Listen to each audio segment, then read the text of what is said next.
like 50 people here, but maybe thousands online, thousands and thousands. So I just want to start off by saying thank you for being here. You vote with your feet, right? You're here because you care. The goal is for you to be informed. I was looking, Matt, our goal is to change this statistic from people that are not voting and not educated to move the dial. Again, I just want to do a quick public thank you on behalf of the Chamber. This is a partnership with the Idaho Press, who I'll introduce in a moment. I saw Mayor Kling running around back over there, and a public thank you to Rick and Amy and all the city staff. So this was a collaboration. If I'm going to be honest, it was who's putting together a form. Everybody looked around and was like, well, we'll just come together and partner and we'll do it. And so while it might not be perfect, it's our best attempt to get information out. So thank you to the candidates, first and foremost, for being brave and willing to serve in our community. And thank you to friends and family for being here. So with that, I will pause. We're going to move fast. But we have a longstanding tradition with the Idaho Press on trying to moderate in partnership with these events. And so it's my privilege to introduce Matt Davison and Teddy Feinberg. They're going to help moderate and lead us today. So please help me welcome Matt and Teddy. We got an applause, Teddy. That's we're off to a good start. It's the first time for everything. Yeah. A couple of house rules that I want to stress tonight. We have unfortunately had some situations recently with some disruptions in these community forums. And I just want to be very clear that there will be a zero tolerance policy on any outburst. And when I say zero, I really mean zero. We have officers here who will immediately remove you from the area. This session is being recorded to be viewed later by thousands, hopefully, of voters in Idaho. So we want to give them as much information and be respectful of the candidates who've taken their time to come here tonight. We're here to hear what they have to say. And unfortunately, we're not here to hear what you have to say. You have to speak with your vote, but here is not the forum for that. So again, zero tolerance on any outbursts, and that will be our call, and we will not hesitate to remove you immediately. So with that, our forum will move very quickly tonight. It's scheduled to go till 9 o'clock. I think we can all agree that we'd like to be out of here before 9 o'clock. And so we're going to try and move through this as quickly as possible. We did invite all of the candidates for all of the races that we're watching here tonight, and some of them chose or could not be here. So they will see their name up there, but they will not be here, obviously. We didn't want to not have someone listed up on the front. And so we will be asking each person to give a 2-minute opening statement, a 1-minute closing statement, and some questions in between that Teddy and I will bounce back and forth. We're not taking questions from the audience tonight. We hope that the ones that we have selected will cover the biggest issues that are the most relevant to voters in Idaho. I want to stress that for voting information, and I appreciate Mitch mentioning our effort, the Idaho Press has put together a comprehensive voter's guide, and I can tell you this gentleman right here, Teddy Feinberg, edited it personally and was working many, many, many hours to get this thing put together. So if you need information, you can find it right here, or as well as idahopress.com/elections. Am I missing anything, Teddy? I think we're ready to roll. We're ready to roll. Okay, so we're going to get started with our first panel. This panel is slated to last just quick 15 minutes. So we're going to start with the county clerks, and we are coming out with a fastball question, and this is a one-word answer. So after we have your first opening statement, we're going to get right into the questions. So with that, I'm going to talk with candidate Sandy Bowden. And if I mispronounce your name, don't hesitate to correct me. So Sandy Bowden, would you please open with your 2-minute opening statement? And we have a timer over here, and you will give it at 10 seconds, and then a firm stop, and we will cut you off if you keep going, okay? All right, so Sandy, 2-minute opening statement to you for county clerk. Hi, I'm Sandy, and I have lived in Nampa. I was born in Nampa, and I was raised here. I graduated from Nampa High, and I graduated from Northwest Nazarene University. I worked at Northwest Nazarene University for 33 years. For the past 12 years, I was the accounting analyst. So I've had some experience with the budget and different office duties in regards to the budget and other things that I would be doing as the clerk.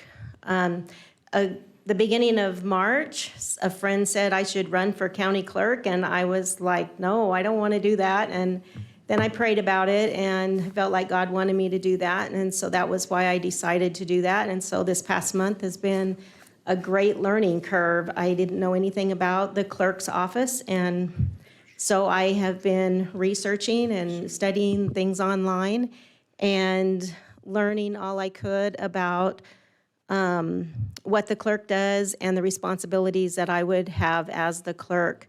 I feel that the more I learn, the more the last 33 years at Northwest Nazarene University has helped me to be able to do this job. Thank you very much. Moving to you, Mr. Yamamoto. Thank you. First off, thank you, Press Tribune, Chamber, City of Nampa for hosting this event. And I'm really pleased to be one of the first because, you know, in high school with my last name, I was always the last. So it's nice to be on the front of the program. There was one kid behind me, his name was John Zieber, so he was always the last one. A little bit about my background. My wife Arlene is here. I have 2 boys. My daughter-in-law Kelly is here. Further back, Mom and Dad and 2 of my sisters. So I'm telling you what, that's what it's all about: family, God, family, country. A little bit more about myself. Grew up on the family farm. Born and raised here in Idaho. Farmed for multiple years, got into some manufacturing and conducted business in 17 states and 11 different countries. So I'm finishing my 3rd term as county clerk. I want to go one more time because we have some things to do. We have to do some things about property tax, and I think you should be proud to know that Canyon County has been a leader in trying to do some property tax relief. We actually crafted a bill in Canyon County with the assessor's office. We gave that to the Concerned Citizens Group. It went to Bruce Skaug. He took it to the legislature this last session. It never got out of a desk drawer, but we're making some headway. We're making some things happen there. So we want to finish that up. The other thing I want to finish is we need to get back on track with elections. With DOJ, ADA, getting kicked out of schools, COVID, we've lost a bunch of polling places, and we need to get that finished. Thank you. Thank you. So we're going to stick with the county clerk, and we're going to move on to the questions. So the first question is a one-word answer, and we're going to start with you, Mr. Yamamoto. Who won the 2020 presidential election, Biden or Trump?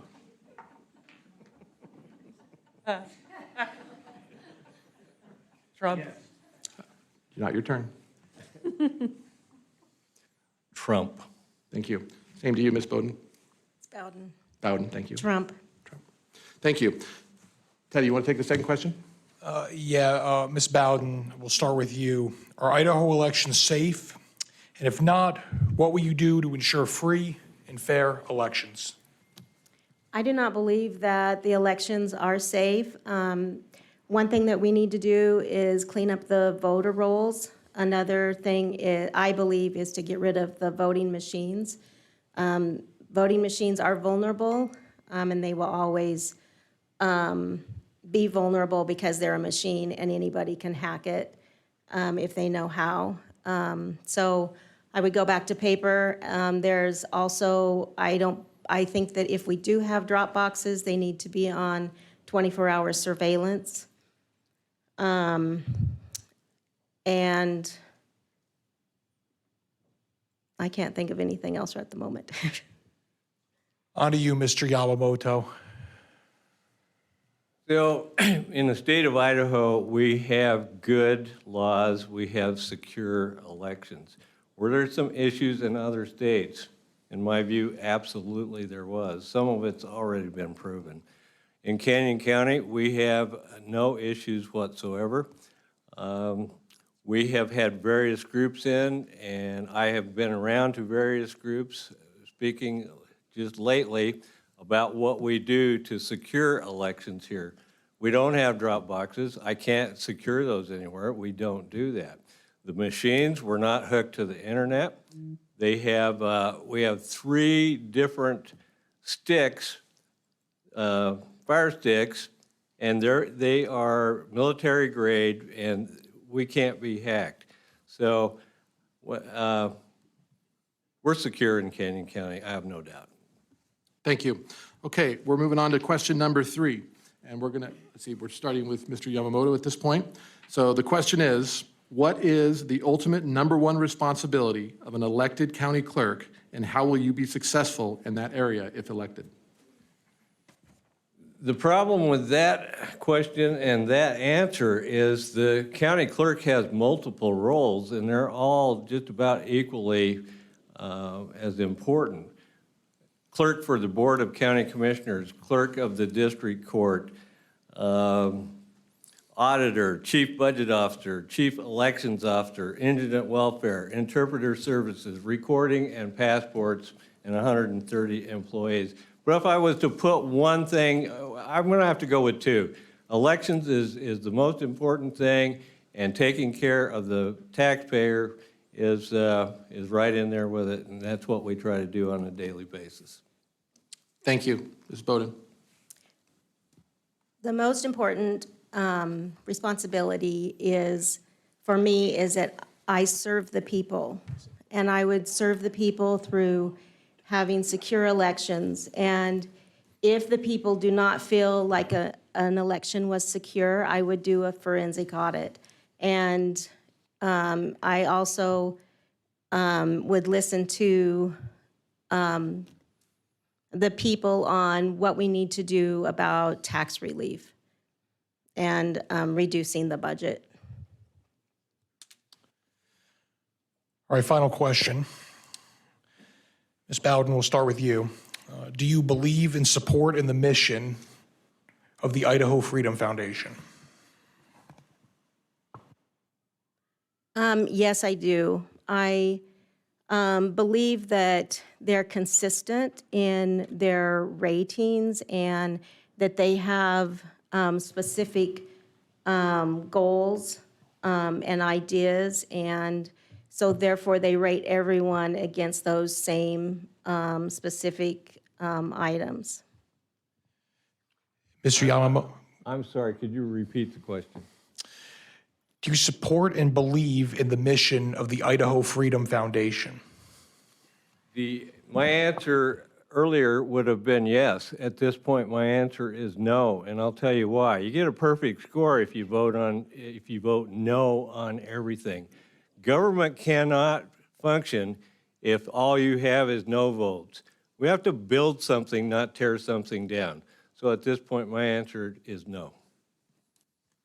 Thank you very much for those answers to those questions. Thank you.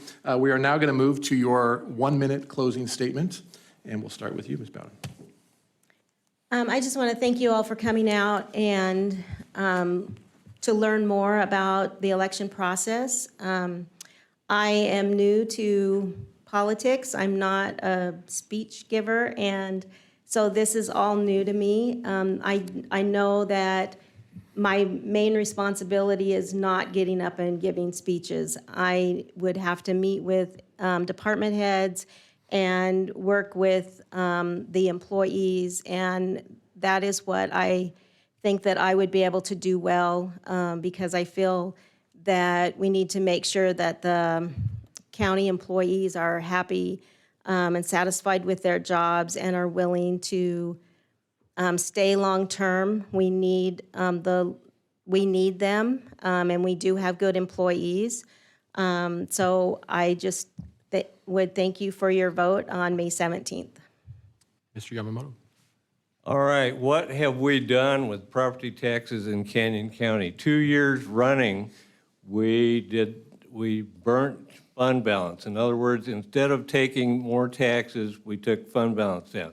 2 years in a row now, we've taken no 3%, no foregone, and no new construction. And it's hard to know, it gets complicated, but basically what that has done has handcuffed the county into the future as to what they can tax on property tax. So I'm really happy. You know, we looked it up. In the 11 years I've been in office, we have left $126 million in the community. And $133 million if you count what doesn't go to urban renewal because of what we didn't take. So I'm asking for your vote. We've got some more work to do, and we've done a good job. Thank you. All right, thank you very much. We appreciate your time. We're going to move on to the race for Canyon County Commissioners. So we're going to look over here, and this is our county commissioner race. We've got District 2 and District 3 are up for election this time around. So we're going to move quickly to this. We're a few minutes ahead of schedule. Let's try and keep it that way. Since Connie Constantine is not here, we're going to start with a 2-minute opening statement from Mr. Brad Holton. Good evening, everybody. I'm Mayor Brad Holton, City of Greenleaf. Why am I running for Canyon County Commissioner? Because a lot of people requested me to do so. So to be very clear, I'm running for an office. I'm not running against a person. And so I can bring unique qualities of my experience and background to bear upon the county commission. So to be clear, a mayor and a commissioner are quite two different animals. So as a mayor, I have to make quick decisions, and I'm usually at the end of the line. My decision is it. Commissioners are completely different. We, as a commissioner, just have an opinion. And until another commissioner, 2, votes on something, it's just another person with an opinion. So what I'll bring to the commission is the ability to network and the ability to negotiate, the ability to work towards a solution. Will I get my way? Absolutely. It's not about getting your way. It's about making forward a positive sense for this county that I love. I'm a lifelong resident. I've been married for 45 years to my girlfriend back there on the back row, Laura, which is the first lady of Greenleaf, I guess, technically. But anyway, really, really excited to run against a very qualified person. And so we just have some different avenues that we would bring to the office, and I would say I'm very pleased with this big of a turnout. So this is very, very encouraging to me. Thank you for being here. Thank you very much. On to the incumbent candidate for District 2 County Commissioners, Carrie Smith. 2-minute opening statement, please. Thank you. So I'm going to start with a little bit while I'm qualified. I started my career at Development Services as a land use planner, moved on to the state. I also was in the IT department, moved on to the state as your state floodplain mitigation coordinator, so I did hazard mitigation. Then moved on to the city of Caldwell, where I was economic development specialist and recruited over 15 of the new businesses that are located in downtown Caldwell. Before that, also as a mother and going to college and working full-time, I started a nonprofit called Destination Caldwell. We are wildly successful. I'm incredibly proud of the success of that organization.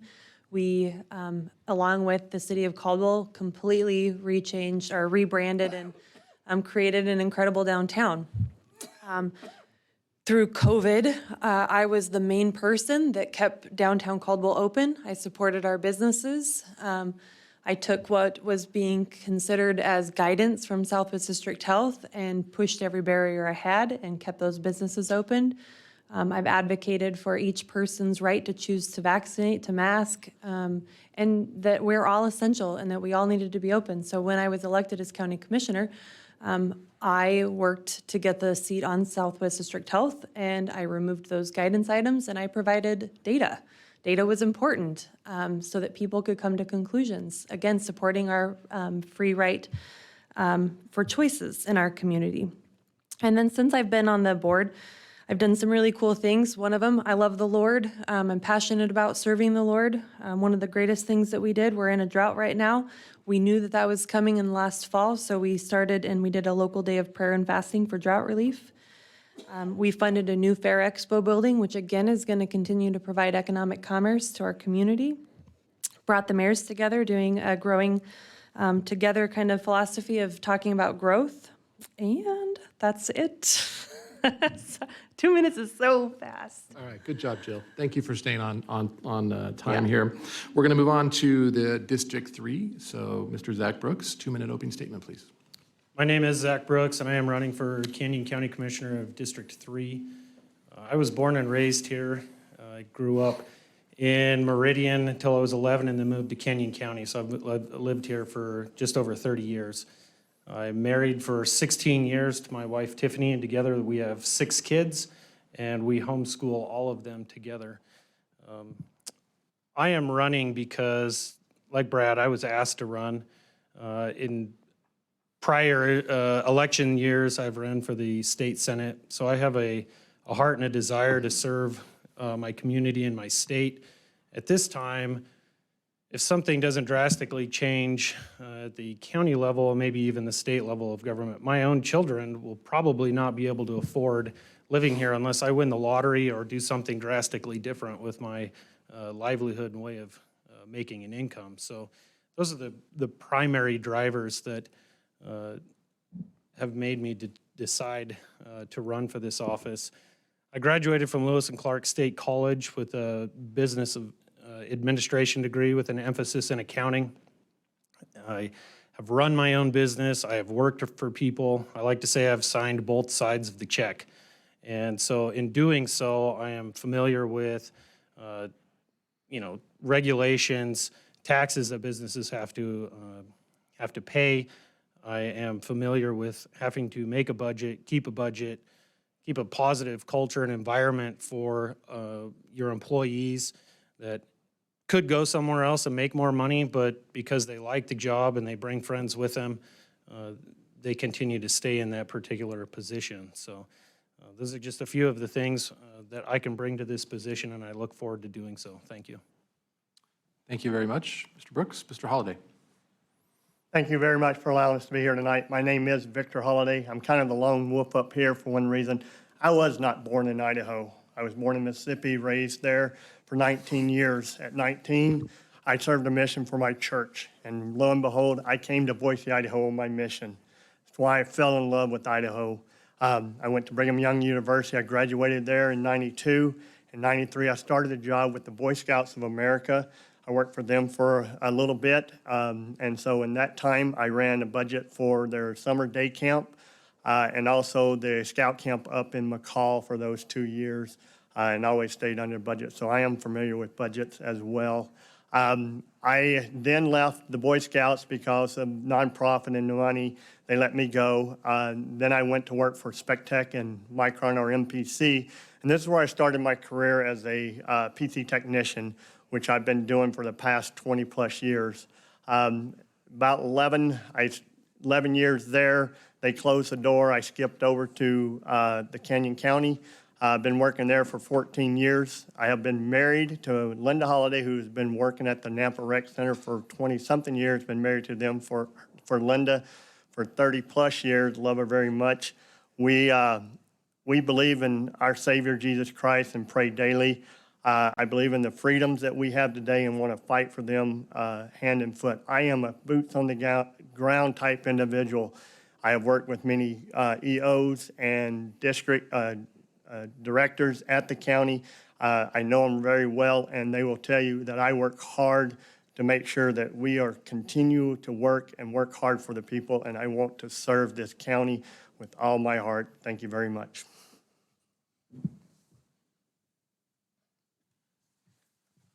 All right, we will open, thank you, first of all, appreciate you. We will open it up to questions now.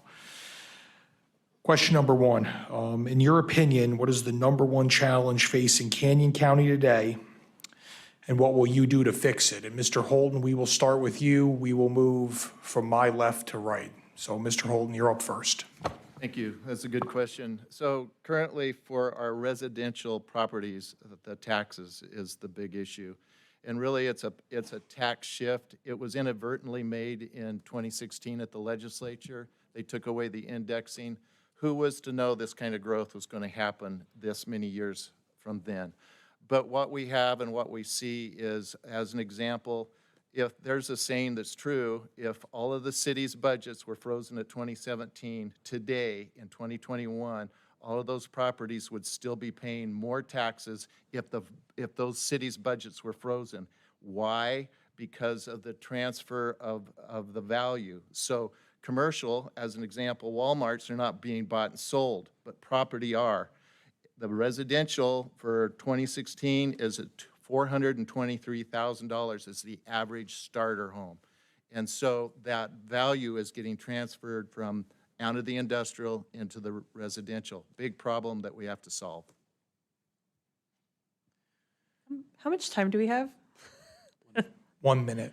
They always had to, in speech class, they always had to give me maximums. So I needed to know my 1 minute. Okay. So biggest issue, I reported on this in the voter guide. Number one, which I don't think most of us will say, we do have a crisis with mental health and teens. I had no idea I was passionate about this, but in 1 week, Nampa School District had over 8 attempted suicides.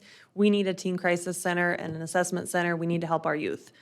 We do have growth challenges. As a board member, I've actively been working on this. We are actively working on following standards for approval, not just doing blanket approvals. And we're working on an amended growth comprehensive plan. And then I think another issue, people are always concerned about property tax. I will just continue to advocate that the clerk's office and the Board of County Commissioners have worked very closely together. We just had a report from the assessor today that we had a $10 billion increase in assessment value, and I know that this current body is going to do everything we can to drive that levy rate down. We are not just going to take your money because we can. We are going to do the service that we're required to have to provide to you. Sorry. You got the minute. You're good. Mr. Brooks, you're up. The number one thing that I'm hearing is exactly what Mayor Brad Holton just referred to as property taxes. And with that growth, a lot of people don't understand how we continue to grow. So we have a larger population base paying into the county, but yet their property taxes continue to rise. So part of that is, as he mentioned, a legislative debacle that, from unindexing the homeowners exemption, and also House Bill 389. So in part, as a commissioner, I would hope to be able to work with the legislature in the bill that Commissioner Yamamoto or something similar that he mentioned that would help undo both of those things to provide some relief. But if you look at the charts basically industrial and commercial taxes are going down, residential is carrying the burden, and that needs to change. And on to you, Mr. Holliday. Thank you. It's the same answer as these other two gentlemen have. I've owned 3 homes in Canyon County and Nampa area, and I keep seeing my taxes do that. And it was an eye-opener to realize that they quit indexing on us. We need to get back into that, and so that the commercial and farmers don't keep going down and we get level with them so we can do that. I really want to try to get that indexing back so we can get some relief around here. Thank you very much. Okay, thank you for that. We're going to move on to the second question, and we're going to start this time on my right and move right to left so that we're not going in the same order each time. And I will stress that this question is related to how county commissioners work with local cities. So you have 1 minute to answer. Here's the question. How should Canyon County commissioners work with local cities to manage growth in the county? Mr. Holliday, you have 1 minute. That's a very interesting question. Dealing with that, Keri Smith here started a good thing in working with the mayors. I always thought that they all need to be involved with all of this growth that's going on around us so that we can all maintain it or try to figure out what we can do to help the growth in all of our areas, just not in one particular area. Until we do, some people are going to suffer more than others in the growth, and we need to try to work together to maintain that growth in our whole county, not just around the cities and such. Thank you for that. Mr. Brooks? There has to be open lines of communication. It has to be a collaborative effort between leadership in the cities and the leadership in the county. And you have to show up to be able to be a part of that, to have those conversations. And in this particular seat that we are running for, there's a lack of that. So the first step is showing up so that you can have those conversations, so you can find out just exactly what is going on at the city level, what they are deciding to do within their boundaries, and how that affects the county. For instance, the majority of the growth is happening inside of city limits in the impact areas rather than actually outside of those areas in the county.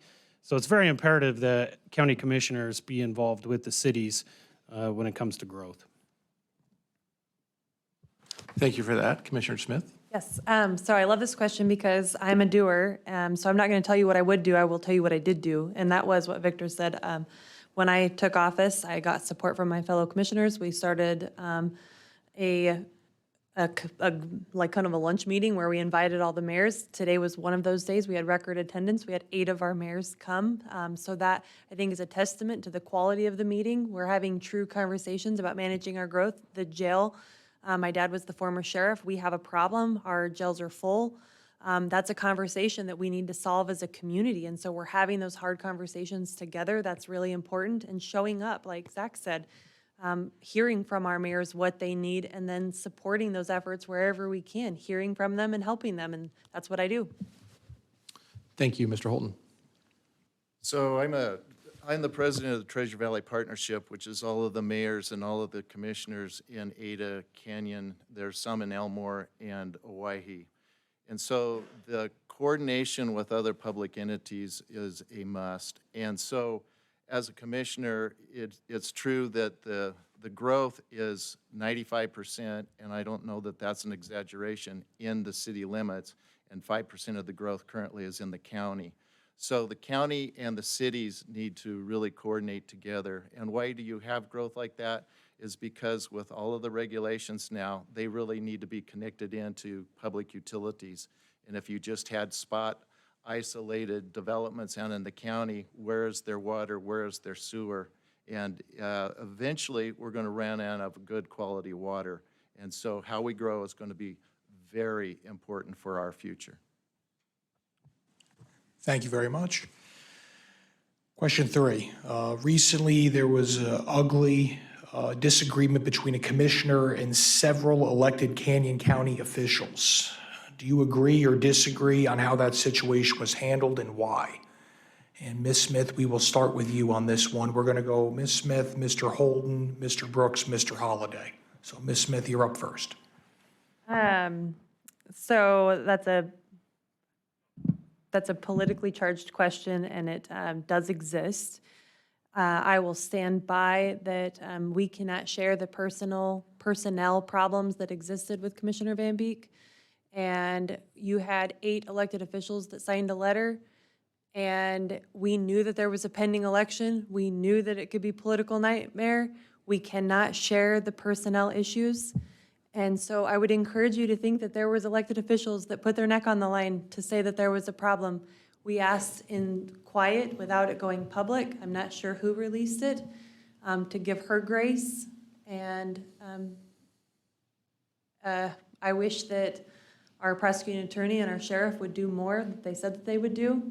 And they're putting us in an awkward position, but I wish I could share more. Thank you, Ms. Smith. Mr. Holton. So the most I'm going to say is that the situation is disheartening. What I know is I don't know. And so the potential is you don't burn bridges. So the reality of it is tonight, I could be voted in and Pam White could be voted in and Leslie Van Beek is still there. And it would be foolish and stupid of me as a future commissioner to even step into this at all. I just don't know, and I'm not going to burn bridges. I want to go forward and build working relationships with these people. And for me, let bygones be bygones. I'm going to pick up where I get started in January, and we're going to go positive forward from there. That's what I have to say about it. Mr. Brooks. Would you restate the question so There was recently an ugly disagreement between a commissioner and several elected Canyon County officials. Do you agree or disagree on how that situation was handled and why? I don't need to even see, I guess, the particulars, like jumping into the mud. From a 30,000-foot view, I absolutely disagree with how it was held, because when you release a letter like that, you deny somebody due process. You release that letter, and what it does is it tells that person, you're guilty, now go prove your innocence. That's Mexico. That's not the United States. Okay, so I absolutely disagree with it. I wish it had never been released. And maybe this is, my lack of wisdom. Mr. Holton has more of that than I do, but I'm very big on due process. If you're going to come out with a letter like that, you surely had better come out with the backup and the proof for why that letter was released. Otherwise, this is a really awkward situation, and it does deny the commissioner in this aspect due process. Thank you, Mr. Brooks. And Mr. Holliday, you are up. Thank you very much. So I have kind of a advantage with Keri. I do work at the county, and it's a tough situation as a county employee to see this come across our building, and as a member of this community. I'm with Brad Holt on this. My opinion isn't a factor in this because I continue to work with them. I enjoy working with every one of these commissioners, and I want to continue that relationship because I think they do a great job all around, and that's where I'm going to leave it at that tonight. Thank you very much. Thank you very much. Okay, we're going to move on to our lightning round questions. We're doing a great job. We're a little ahead of schedule. So with that, I'm going to start with Mr. Brooks and then go to Mr. Holliday and then Mr. Holton and Ms. Smith. This is another one-word answer. Who won the 2020 presidential election, Trump or Biden? Mr. Brooks, to you. As Mr. Stalin once said, it doesn't matter who votes, it matters who counts the votes. One-word answer. Biden. Thank you. Mr. Holliday. I like to say Trump, but Biden won too. Thank you. Mr. Holton. Go with Mr. Holliday's answer. Okay. Ms. Smith. Trump. Thank you. All right, last question. I'm trying to remember what order we're in. I believe I'm going to go Ms. Smith, Mr. Holton, and then Mr. Brooks and Mr. Holliday. Do you support and believe in the mission of the Idaho Freedom Foundation? Ms. Smith, you are up. What I believe is they believe in educating the public on free markets and the principles of liberty, and I believe in that. Mr. Holton. So it's not a simple question, or is it a simple answer? I used to, but until I worked with the legislative branch of the Idaho Association of Cities this spring and read in detail the bills that many of those people were writing, it was at a junior high level, and I was very disconcerted, really blown out of the water of that level. So to make a big splash and then not follow through with something concrete that the legislature can actually do and pass, who cares if it sells papers and it makes you look good? We need a legislature that can build something and have some connectedness and not finger pointing. Mr. Brooks, you are up. I don't know what the mission is. Like, do you have a copy of it to read to us? Not on me, no. Okay, so I personally don't know what it is. What I do know is I've read the metric for how they grade legislation, and I do like that. As far as the personalities and who they go after and who they don't. 6 years ago, I put a lot of stock into it. Now, I don't as much. I think it's a good tool in the tool bag, but as far as it being the hammer or the sledgehammer answer all, be all answer all, I don't believe so. So, interesting question. And Mr. Holliday, you're up. I believe mission statements are very important, but I also believe as you as a person will pick and choose on that mission statement what you are and what you want to do. I believe they have a very good idea, but we're going to pick and choose how we look at that mission statement and what they stand for and those individuals they do. And so I would say yes and no on that, and I know it's a political answer, but that's what I'd say. Okay, at this time, I want to thank all the candidates for County Commissioner and County Clerk. That's our first panel. It is now concluded, so we're going to take a very brief break and get some candidates up here for District 10. And so thank you for your time attending. Oh, wait a minute. I'm sorry. Hold on. I forgot to close. That's my fault. I forgot to close. You each get 1 minute to close in the County Commissioner race. My bad. Thank you, Mitch. The first error. I'll pay my fine later. So we're going to go backwards. Since we had opening from left to right, Mr. Holliday, you have a 1 minute closing statement, and we'll move through. Well, my name is Victor Holliday. I'm running for Canyon County Commissioner in District 3. My main word is serve the people. As I serve the employees of Canyon County, I work hard for them. I work hard for the commissioner's director. My 14 years there kind of gives me a head start that when I step into office from day one, I don't have to know anybody. I know them already and ready to go to work. I will be present, I'll be transparent, I'll be accountable, and I will be available for you to talk to on when I can. Thank you very much. Thank you, Mr. Holliday. Mr. Brooks? Yeah, my name is Zach Brooks. I'm running for Canyon County Commissioner, District 3. Thank you for being here. I was hoping that we'd have a few more questions directly related to the commissioner's race so that you could see a larger differentiation between the candidates. I wish the incumbent would have shown up so that you could see that differentiation. But as Victor said, we will show up. I will show up. I've shown up to every single forum that I've been asked to arrive at this far. I'm the only one that brings not only private sector employment, but also running a successful, profitable business in that leadership and that experience to this office in this particular race. I have a Facebook, I have a website. I please encourage you to visit those or find me afterwards here during the break, and I'd love to answer your questions. Thank you. Thank you, Mr. Brooks. Ms. Smith? Thank you. I would also encourage you to check my website, keri2c.com, KERI2C.com. And lifelong resident of Canyon County, with parents that served the public. I'm going to serve the public. I'm passionate about it. I love you. I love our community. I'm going to keep fighting for you.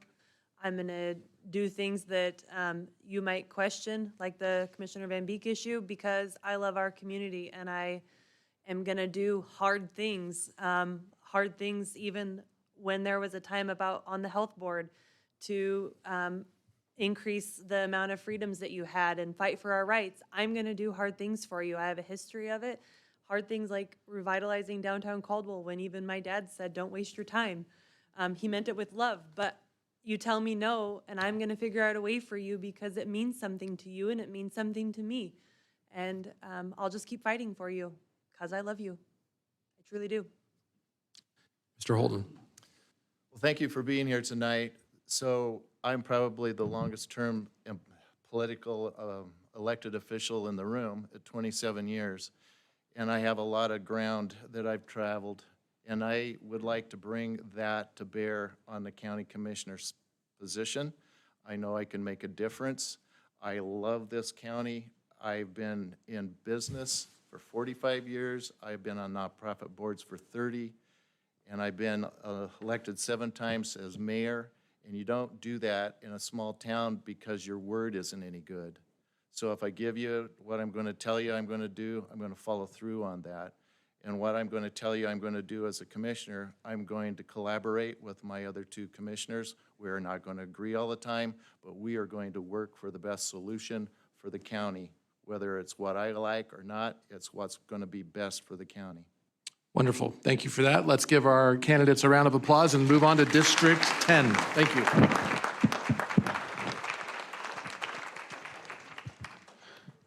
Thank you. Just a quick housekeeping things. Again, we have some new faces here. Thank you for being here on behalf of the Nampa Chamber, the city.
think so.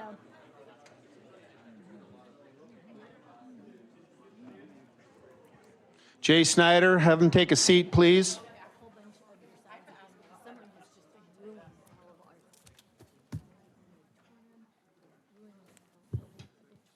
Good, Chief Huff. Good job back there. Thank you to our officers for being here.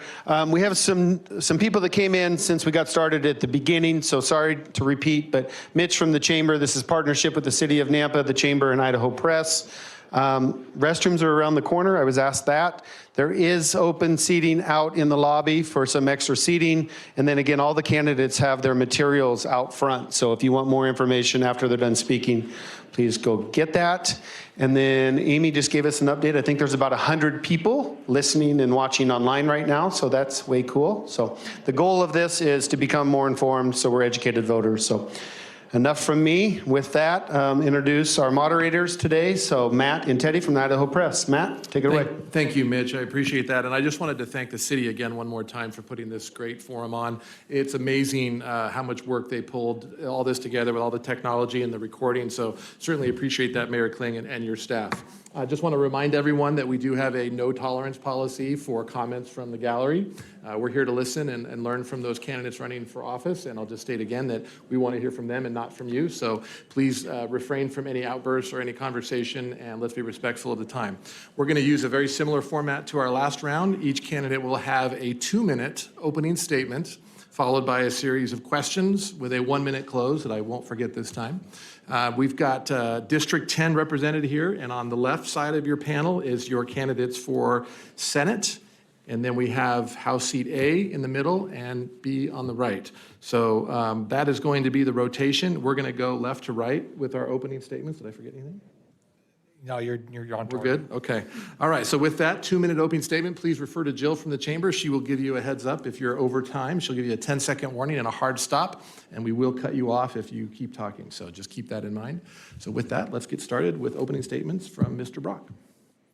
Thank you, Nampa Chamber. Thank you, citizens, for showing up and being actively involved and caring. It really does matter when you show up and you become informed.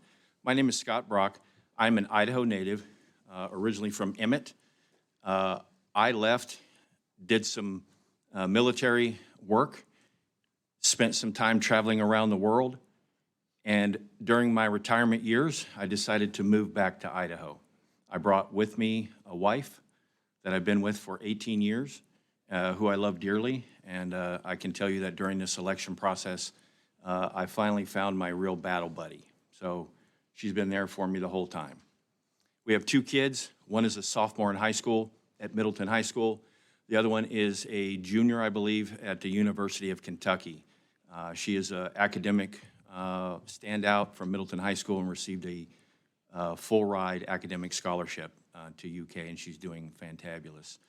I currently live in Middleton. I own a few businesses there, including a Middleton Gazette newspaper. I own a Star newspaper, and I own a fencing company, and I do real estate. I have a small security and investigations firm. So I'm in this race due to an outcry from local folks within the district looking for effective representation that would listen and engage with that local level city officials. So that comes from Star and Middleton. The outpouring was great, and I was asked to step up and run in this race. So I'm here to perform effective representation for District 10. Thank you. Ms. Nichols, your 2-minute opening statement, please. Thank you. Thank you for coming this evening. Appreciate everybody that put in the effort to put this on. I'm Tammy Nichols. I'm currently a representative in, used to be District 11. Now we're in District 10, and I've been in the House for 4 years. I was born and raised in Boise and began working when I was 6 years old. My family had private schools and businesses that I helped in, and so I learned early the necessity of hard work and a good work ethic. I returned back to school when my children were in school. I have 5 children, 3 that have already graduated from Middleton, and 2 that are still in the high school, and 1 that is over in Eastern Oregon right now, going to Eastern Oregon University. I've lived in Middleton for almost 20 years, and I completely enjoy the rural way of life. I am a proven conservative and have received several awards for my conservative voting record, both in policy and fiscal areas. I've also received several awards for my dedication to God, country, and family. I am known throughout the state as a peopletician, and I have people from all over the state that contact me to help them in various areas that they're needing. I serve as a director for women in government and as a state leader for the Phyllis Schlafly Eagles.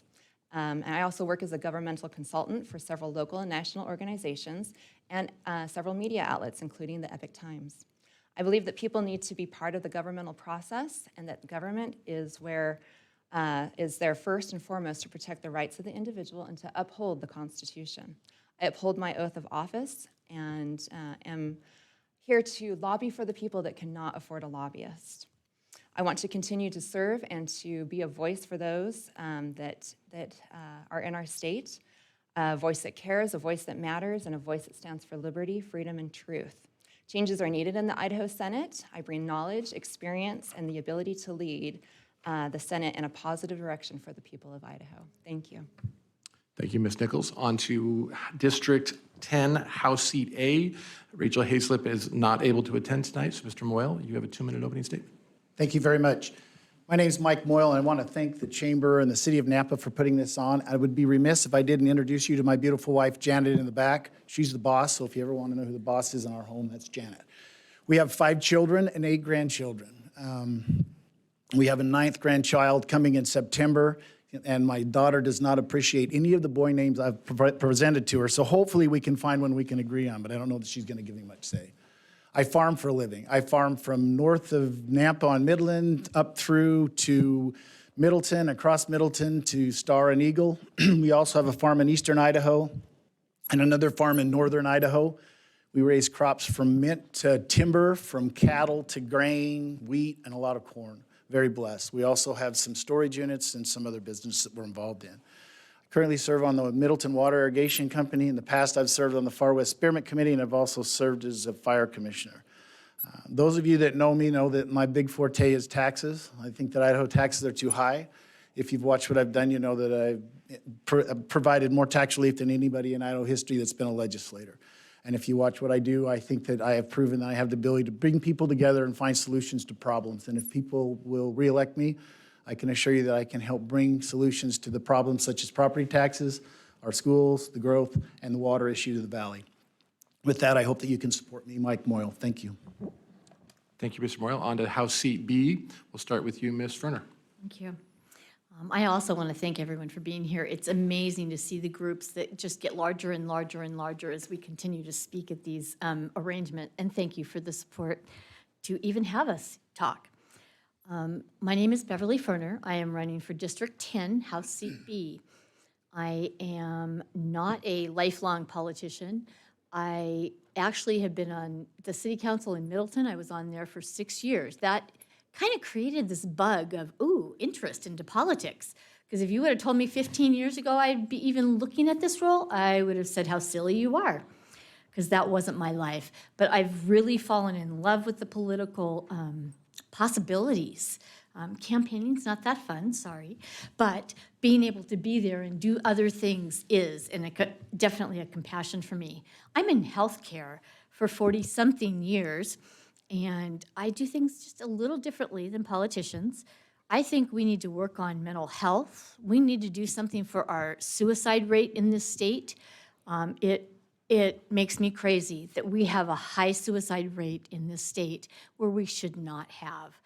And bullying is another one of my top 5 candidates that I do. I wish I could say I was born in Idaho. I wasn't. I was born in Southern California. Sorry. But I've been here for 30 years and in Middleton for 11. I have 2 boys. One is married in Caldwell with no grandbabies yet. That's still a problem. I want grandbabies one day. And then my other son is disabled and at home, so he suffers with mental illness. So that's me in a nutshell. I am honored just to be here and to have this opportunity. I also was asked to do these roles, so thank you. Thank you, Ms. Furner. Mr. Skaug, 2-minute opening statement. Thank you. Thank you to the Press Tribune and to the Chamber for putting this on. These are important because we need to vet the candidates. I, too, am here to decide who I'm going to vote for in some of these races that are talking about tonight. I'm a fifth-generation Idahoan. I have my wife, Debbie, here tonight of 36 years almost, and my grandson who's helping me, Michael, age 6. He's passing things out for me. So take one of those if you would. He gets a reward of milkshakes if he does a good job. But I have a law firm, a 6-member law firm here in Nampa. Before that, I was a deputy prosecutor, putting criminals in prison, and I enjoyed that when I first got out of law school.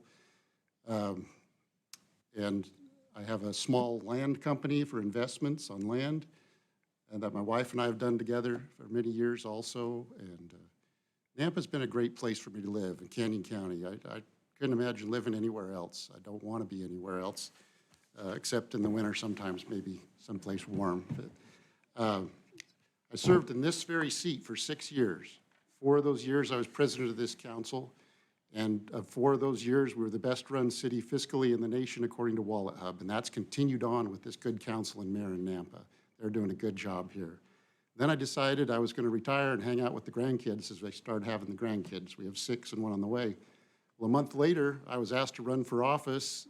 There was an open seat, so I took it, ran, and I found out that I had some skill that I didn't realize. I didn't know it was so hard to pass bills, and I guess I set some kind of record in passing bills into law as a freshman. And most of those bills chipped away at the powers of government or those great big international corporations in some way or another. I didn't get to pass everything, but I think I did well for my constituents, and I listened. And one of my constituents was Hubert Osborne, and he helped me with 2 of those bills. They were his ideas. We'd made them law. I hope you'll vote for me. My name is Bruce Skaug. Thank you all for being here. I'm going to open it up for our first question. I'm going to start with Mr. Skaug, then swing it to Ms. Furner, Mr. Moyle, Ms. Nichols, and then Mr. Brock. So Mr. Skaug, you're up. Question number 1, what's your solution or solutions to high property taxes facing homeowners in our state? 1-minute answer, please. I proposed a bill with the help of many people in Canyon County to re-index the property taxes so that they would be based on your homeowner average of your property, just for the homeowners. And we had over 40 co-sponsors in the House, and I thought, well, this is going to pass. I'm pretty good at this thing. And no, we couldn't get a hearing because the chairman of that committee would not hear the bill for his own reasons. And he's a good man, but he should have heard that bill because it was popular. It was popular around the state. So that's still my solution, is to re-index, put us back where we were about 7, 8 years ago, and your homeowner property tax exemption would be between $175,000 this year, maybe $200,000 next year if things keep going that way. And that's real property tax relief. If there's a better idea out there, I'll go for it. But right now, I think that's the best thing we could do. Ms. Furner. Thank you. I think we did make some progress in legislation this year with property taxes. However, we have a long way to go, and it doesn't feel like relief to us. It doesn't, man, when I saw my tax bill, it didn't look like a relief. And with everyone moving into this area, I don't think we can stop that. We do need to find out a way to make the property taxes more accessible and more easy to understand for us, and a way to lower them. It's a budget, and we all have to have a balanced budget. So we're going to have to take from somewhere to put somewhere else. But I think there are a lot of avenues in there that can move money around to give us a property tax relief. I also agree that it should be the main homeowners. And if you own 6 or 10 rentals here, I don't think you should get that for every single one of them. So property owners on their own. Thank you. Mr. Moyle. Thank you very much. When it comes to property tax, I think it's important for all of us to understand that it's collected locally and spent locally. The legislature doesn't collect any property tax, it doesn't spend it. So when the legislature starts making laws and stepping on the local government's feet, there's this local control issue that causes people to be concerned. So I think going forward with property taxes, I think you got to think outside the box. I do think the legislature's doing things. I brought 3 bills last year that passed. One which will shift the public defenders away from the counties to the state. That will save Canyon County about $5 million.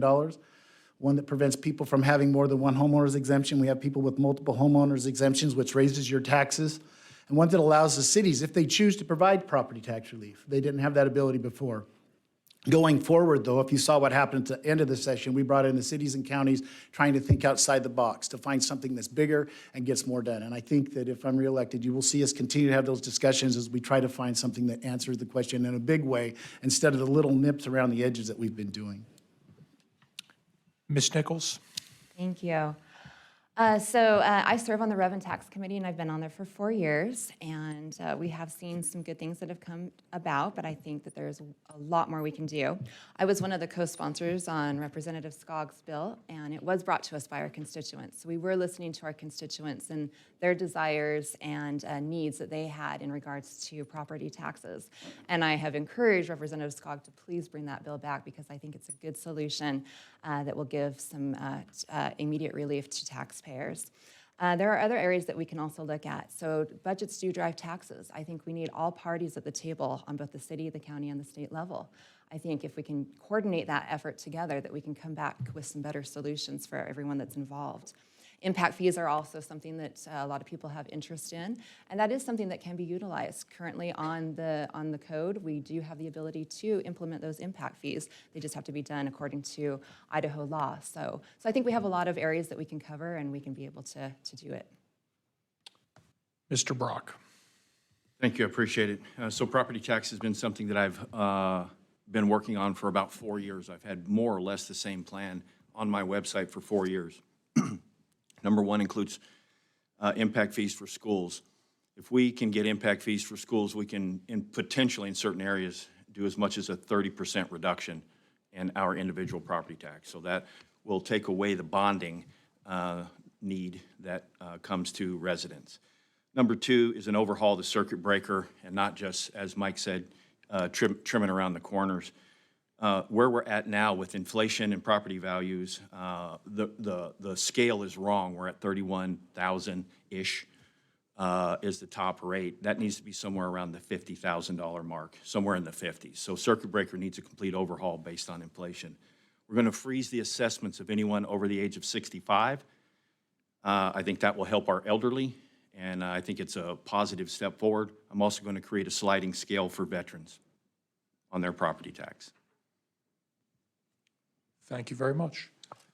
Okay, we're going to move on to our second question. And before I do that, I just want to define one of the words in here so that we all know what we're talking about. Local option tax is a situation where a community votes to tax themselves on something they need in their community. Currently, that is not an option for our municipalities in Idaho. So, Mr. Moyle, I'm going to go to you for this question, and then I'm going to go to Ms. Furner, Skaug, and then Brock and Nichols. Here's the question. Should local option tax be made available to all municipalities, and should local city governments be trusted with it? Do local governments know best? Mr. Moyle, 1 minute response, please.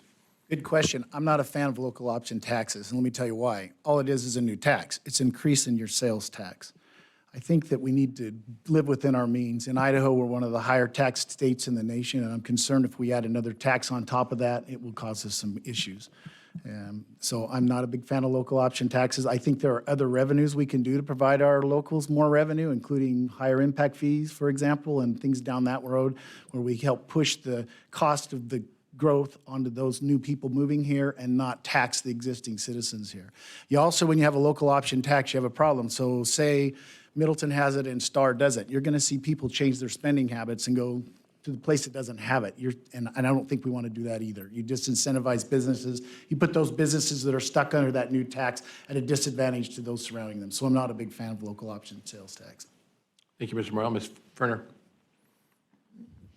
I'm also not a fan of that, even though I do trust the cities to run their own budgets and have that option. I think raising that tax, again, would create them going elsewhere. Even currently, you can go to Oregon and you don't have any sales tax. So we have quite a few people that shop here, but also go their big shopping over to Oregon because there is no sales tax. I think that would be an interesting game to do, maybe even on just groceries. I think that's hard. So I would say no to that answer. I don't think it's a great option for someone, and I'll leave it at that. Thank you. Thank you, Mr. Skaug. 1 minute response, please. No, I do trust local government. I was one right here. However, I will always make it more difficult to raise taxes, and this is another way to raise taxes. With that caveat, I've always listened to my mayor and council as elected officials. I've always been centered around Nampa. So I will continue to listen to them, but I also have now Star and Middleton if I'm elected to District 10 in this new district. So I'll be listening to 3 councils and 3 mayors when I'm making decisions, including on this, though you know my bias is no. Thank you. Mr. Brock? I'm going to follow along with Bruce, and I have had conversations with local officials at the county level, and they have, it is something that was brought up to me by them. And as you do more and more research on it, I do feel that it's probably going to be a hard no for me at this point. Again, representing cities is really what we do within a district, and like Bruce said, we do have 3 at this point, kind of loosely with Nampa. So you're going to listen to the officials. I do respect them, and we passed a bill recently that kind of capped taxes for cities, and it hurt our cities. Our cities lost out on police officers. So I'd like to give them responsibility, but I think on the option tax right now, I think keeping it at resort level is fine. Thank you, Mr. Brock. Ms. Nichols? Yes, thank you. I'm going to go along with everyone else. I don't feel that local option tax is the best avenue to utilize. I believe that it does incentivize other areas and drives business away from some and that they don't stay where we want the businesses to be because they can pay less tax. I think we need to look at other options. We can look at our urban renewal and see where that's taking us and how that tax is being applied. I believe that we can also get rid of the grocery tax, and I think that would help people a lot. Again, budgets drive taxes, and so we need to be able to work with our local municipalities and to be able to address the needs that they have, but also make sure that we're living within our means and in our budget. And so I don't feel that local option is the best solution to that issue. Thank you, Ms. Nichols. Okay, next question, Teddy. I'm going to start with Ms. Nichols, go to Mr. Brock, bring it over to Mr. Skaug, and wrap up with Ms. Furner and Mr. Moyle. Question number 3. According to 97,000 Idahoans, our state has not properly funded education, which resulted in an initiative on the ballot in November. Do you agree or disagree with this effort to increase education funding in Idaho? Ms. Nichols. Thank you. I agree with the effort that they have the ability to try to run an initiative on whatever issue they may want to, but I don't agree that we're not funding education. We actually spend a lot of money on education in a lot of different ways. I don't serve on the education committee, but I am involved. Education's what actually brought me into this whole realm. But we are putting a lot of money into education. I think we need to look at how we're spending that money. And we want to make sure that the funding follows the student. And so I'm a firm advocate of school choice. I believe school choice is a good option to have. I think it incentivizes other schools to raise the bar. And I believe it gives parents the ability to be able to determine what's best suited for their children in education and to take that money and use it how they see fit. Mr. Brock? Yeah, so I've been watching the initiative process, and we sort of knew that was going to come. They were going to continue to bring it back, and I think the real answer to that one's going to be on the voters if they get it on the ballot. So the voters of Idaho will be the real answer to that. From there, we'll have to adjust at the state level. I'm not an advocate of defunding our public education. I'm just not. I know that I have some differences with my opponent on how we look at schooling and how we fund it. She's been pretty hard on funding for education. I'm a trim the fat kind of guy, but I'm also not a cut the bone and muscle kind of guy. So I want to make sure that our children in Idaho have the opportunities that they need through funding. I'm not also willing to give a carte blanche either. Mr. Skaug, over to you. Thank you. I kind of like that bone and muscle and flesh analogy. I like that a lot. I have not read the proposed initiative, so I won't address it directly. I want K through 12 schools to succeed in Idaho.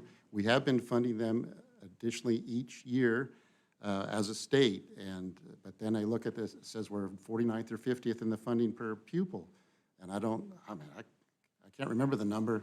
Representative Moyle might remember the number, but we increased a large percentage for our schools this year. Still, we need to properly fund the schools, the school buildings. If we do impact fees, I was talking with the the head of the Middleton schools, the superintendent there, he says, impact fees would help, but that's not going to build a school. It's not enough to build a school. So we have to figure out a way to change the funding. I don't have the answers for that today, but we're facing Medicaid expansion that is going to kill us through one of these initiatives financially, and it's growing. It's going to go past the schools in funding, and we've got to stop that or slow it down. Ms. Furner. Thank you. And don't do the muscle thing, because then I'm going to have to suture it, and then I'm going to have to take care of you. So no, thanks. I think the initiative has the right to be on the ballot.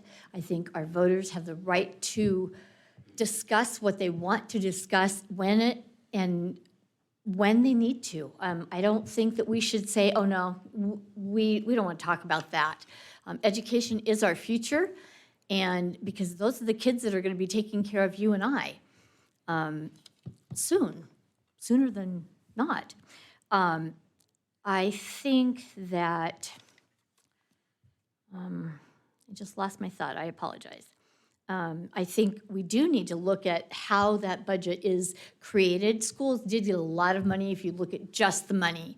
But if you look at all the things that it has to go to, that is a lot. And I am pro impact fees for schools because I think it will help start funding some of the schools we need. Thank you. Mr. Moyle. Thank you. I also support the initiative process, but the initiative they're proposing before you, I don't know how many people realize it'll make you the second highest income tax state in the nation. Second highest in the nation. That's not good for business. That's not good for Idahoans at all. And it'll generate, I believe, about $350 million. To give you an example of how much extra or increased funding we did for education this year at the state level, it was over $300 million. So we increased education funding this year to the tune of almost what that initiative would create. That initiative's not a good idea for you, those of you sitting in this room, but I do support the process. I think education's important in Idaho, and I think we can do more for education. I think if you watch the legislature every year, the #1 funding is schools. It's usually the #1 increase like it was this year with the $300+ million, and you'll see that next year. We did some things to help our teachers this year. They're going to get about a 9.5% increase. They're going to get a $1,000 bonus when they go to school next year. Those are all good for education. I also think that we need more school choice. Parents ought to have the ability to choose, and they ought to have more options, which I think will also help our schools. Thank you. Thank you, Mr. Moyle. We are a little ahead of schedule, so we're going to move on to our lightning round questions. We're going to keep these very brief. Some of them are one-word answers. We have a few. I'm going to start with one we've already heard a few times tonight. Let's start with Ms. Furner, and then go to Mr. Skaug, and then Mr. Brock, Ms. Nichols, and Mr. Moyle. Okay, so the question is, who won the 2020 presidential election, Trump or Biden? Ms. Furner. Trump. Mr. Skaug. I'm not sure. One-word answer. Trump. Thank you. Mr. Brock. I'm sorry? Questions to you. Who won? Trump. Trump? Trump. Do we have time to expound or just No, Trump? one-word answer. Trump then. I think it speaks volumes. Thank you for that. Second question. We're going to start with Ms. Nichols on this one. Do you support and believe in the mission of the Idaho Freedom Foundation? Yes or no? Ideally, one word. This is the lightning round. Yes. Okay. Mr. Brock. No. Mr. Skaug. Yes. Ms. Furner. Maybe. Mr. Moyle. Sometimes. Okay, this has come up a few times tonight, so I wanted to add this into our lightning round. We've talked about impact fees, and to clarify, in the state of Idaho, new construction is allowed to charge impact fees on lots of different things to pay for roads and many different infrastructure needs, except for schools, which is why we have bonds. So the question is, do you support adding schools to impact fee laws that allow schools to be paid for by development? Let's start with Mr. Skaug and just go straight right to left. Yes. Thank you, Ms. Furner. Yes. Mr. Yes, Moyle. but you need a constitutional amendment to do it. Thank you, Ms. Nichols. Yes, ditto to Mr. Moyle. Absolutely. Wonderful.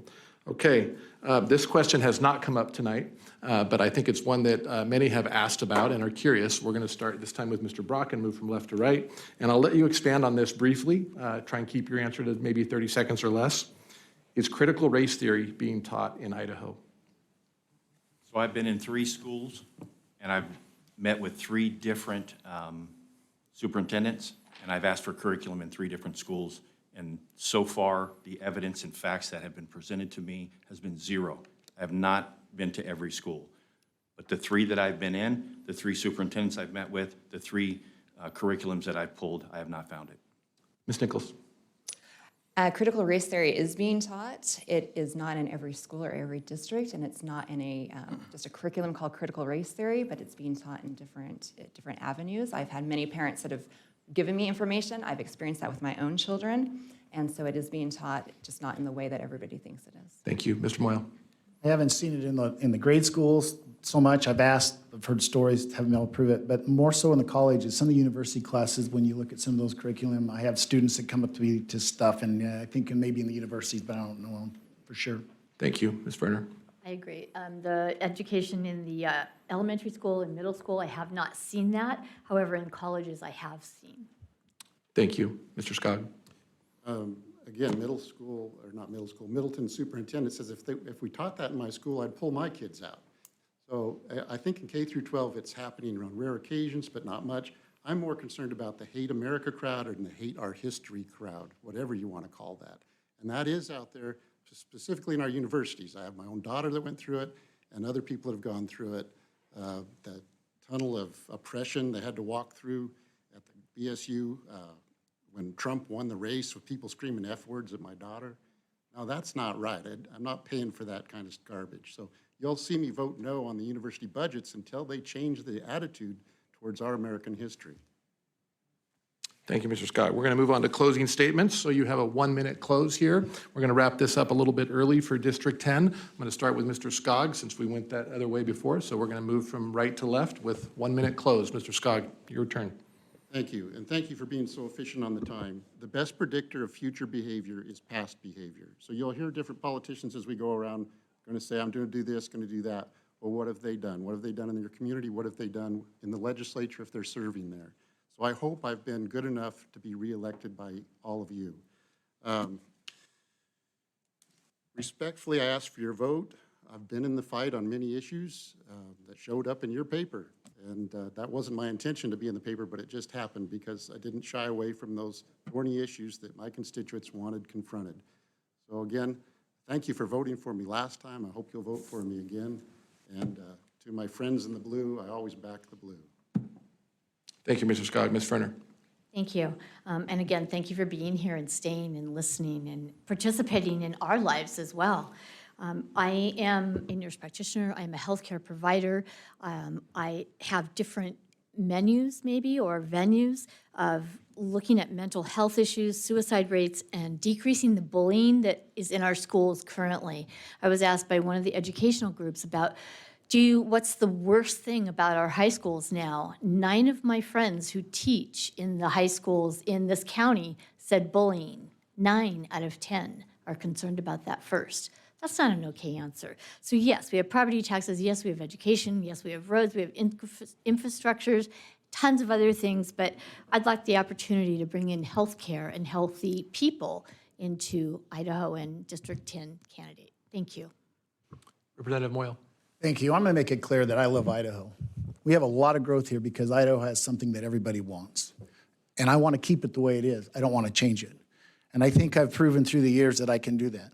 I think I've proven that when it comes to solving problems from property taxes to water to schools to growth, that I can help solve those problems. And I want to keep Idaho the way it is. I'm Mike Moyle. I'm running for District 10. I love this state, and I hope that you can support me. Thank you. Thank you. Representative Nichols. Thank you. Thank you again for your time tonight. I'm again Representative Nichols running for Senate in District 10. And one of the things that I wanted to do when I first ran, where I saw a need, is that we needed to reconnect the people back to the government. It's supposed to be a government by and for the people. And if the people are not part of that process, it cannot work effectively. So we have to get the people involved. And I've done that over the last several years, working with the people and helping them be part of that process. I feel that I have the support of my communities. I am known throughout the state to be able to help people and to bring to light the things that they're concerned about.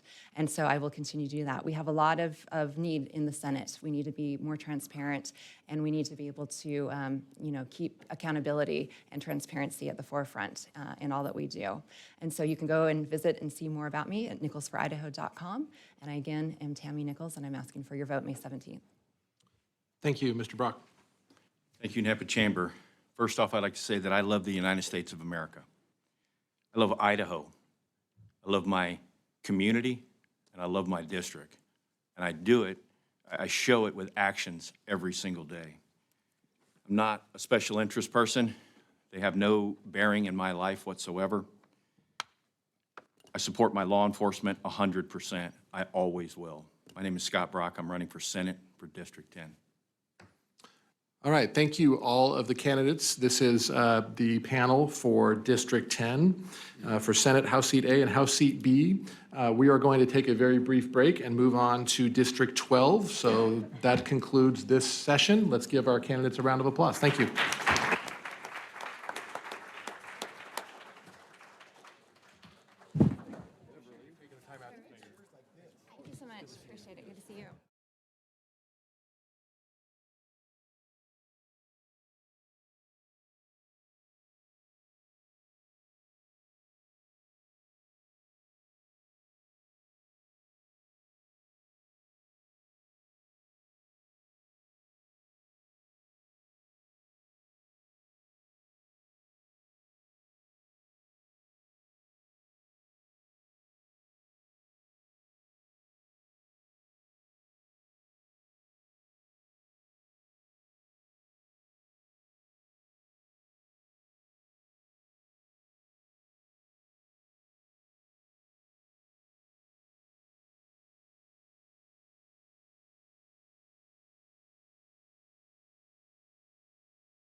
Ready to go. See you later.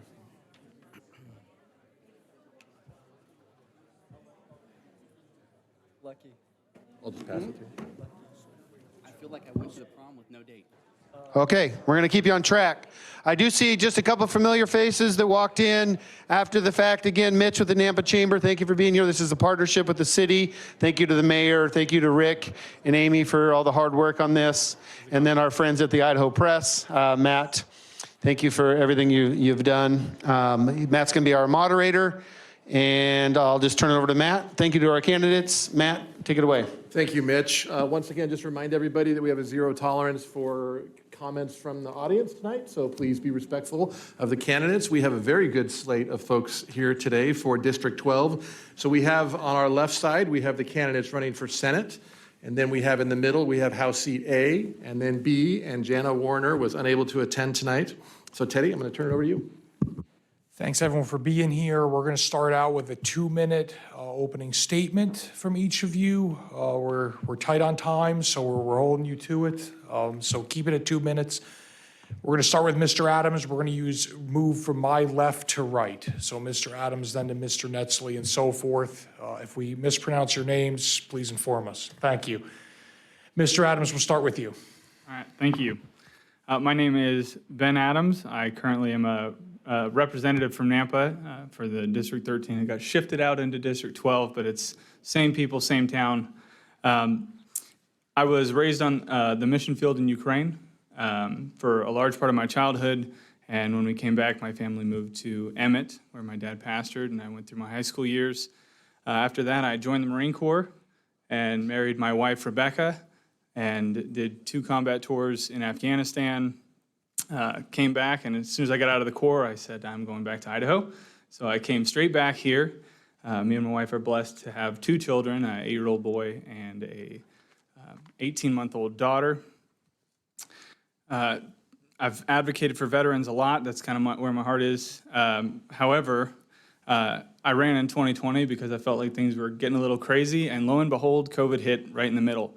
And it just so happens that I ran on the concepts of individual liberty, the concepts of limited government, and it seemed like it was a prime time for what I was running on. So I banged the drum harder and harder, and the citizens of Nampa chose to elect me to go represent them and fight for their rights at the State House.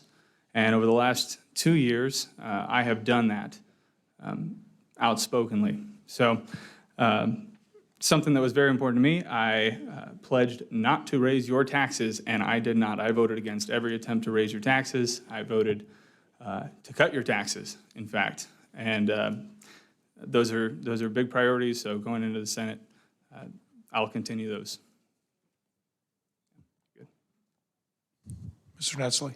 Hey, my name is Thomas Netzley. I'm running for Nampa Senate District 12, thomasforidaho.com if you want to go on my website and see what I'm about. I am a Christian conservative man. I was born in the damn state of California, sorry. But you can't choose where you're born, right? So very early on, I knew that the principles that dictated California was not what I wanted. My wife and I have done a little bit of jumping around. We went to Wyoming and Montana and landed here, and this is home for us. We moved here in 2018. This is the promised land, guys, and so I want to keep Idaho, Idaho. So I'm up here, I'm living the dream. I have a beautiful wife over there that I can't take my eyes off of. I have 6 awesome children who are well-behaved, not from my perspective, but all of my friends say that, so. I am standing up here today to stand up for conservative values. My best friends are all cops. I am pro-2A. I am pro Blue Line, pro Second Amendment. I am pro medical freedom. I basically want to keep the government out of our business. I am here because I am small government minded, and I look at the current slate of politicians that are sitting up on our Capitol Hill here in Idaho, and I think if they stood by what the Idaho GOP platform wrote down, we probably wouldn't be as impassioned here, but we see a lot of people who run on one thing and vote another way or slip behind the scenes and fade off into nothingness. So I'm proud to be here today, and I would be happy to represent you. Again, thomasforidaho.com. Thanks for your time, guys. Hi, thanks for being here, everybody. I know this is a late night and going to get later. My name is Jeff Cornilles. I'm a Nampa native. I'm 4th generation here. I went to Nampa Public Schools and the University of Idaho. My wife and I have raised our 5 kids here, and we never missed a chance to go to school board meetings. In fact, I was on one of the charter school boards for a few years and coached a lot of their sports. I think it's imperative as a parent to be involved in your kids and involved in their education in school and out of school. So we made sure that happened. And I want that for my grandkids and my great-grandkids. I want to keep Idaho. Everybody that I grew up with says the same thing. The people that have moved here say the same thing. I've had people that have moved here and said, I'm kind of sorry I moved here because I'm changing things. So we want to keep Idaho, Idaho. Even the people coming in here, as long as we're Idaho, we're good. I own a business in town, have for 30 years, run that and paid taxes. I sign the front of the checks as well as the backs. And I think it's important that you bring that to a business entity to the state legislature. I think you have to understand business. I think you have to have some seasoning. I think it's important to be involved in your community, to know who you're representing, and to be able to go to them on a day-to-day, week-to-week basis and ask, how am I doing? What needs to be done? What do I need to do differently? What do we need to do differently? And I'm doing that. I've been involved in the community for over 30 years intimately. I'm on a couple committees in the city and service clubs. We give a lot of our time and resources, so thanks. All right, thank you. My name is Machele Hamilton, and I want to thank everyone for being here because you gave up an evening, but most importantly to me, it means that you care, and that's the first step to change, is that people care. So I'm grateful that there's this many people here, and we have a continual turnover, which means there's actually even more. So I thank you for doing that. So my name is Machele Hamilton. I grew up in Canyon County. I raised my kids here, and now my grandkids are being raised here. I have been married 35 years. My husband is here in the crowd, of course. He likes to stay in the background. Most people don't even know that I'm married because he likes to stay in the background that much. But he's always there. He's my biggest supporter, and I appreciate him for that. We have been self-employed almost my entire adult life, which, as everyone knows, when you are an entrepreneur and a business owner, you wear every hat there is. And so I have literally had experience in just about anything and everything, from taxes to, sweeping. So it's one of those things. I've been a contractor for many, many years, and some of you I might have actually worked on your house before, that's for sure. I know I did his. So our kids have had wonderful lives here in Canyon County, and I want to keep Canyon County the way it was for me, a great life, and for them. I became a precinct committeeman many years ago when I wanted to get involved when the kids were gone. And then actually I became the county chairman, and now I work as the state vice chairman and the director of communications for the lieutenant governor. Thank you. I will also say I'm very grateful for everybody that's come out tonight. As Machele said, this process is important because you all are engaged. If we don't have engaged voters, we don't have engaged politicians. And then we see issues and effects that we've seen the last 2 years through COVID happen time and time again. My name is Sebastian Griffin. There's a couple people wearing some shirts just in case you need to see the spelling. And I love Nampa.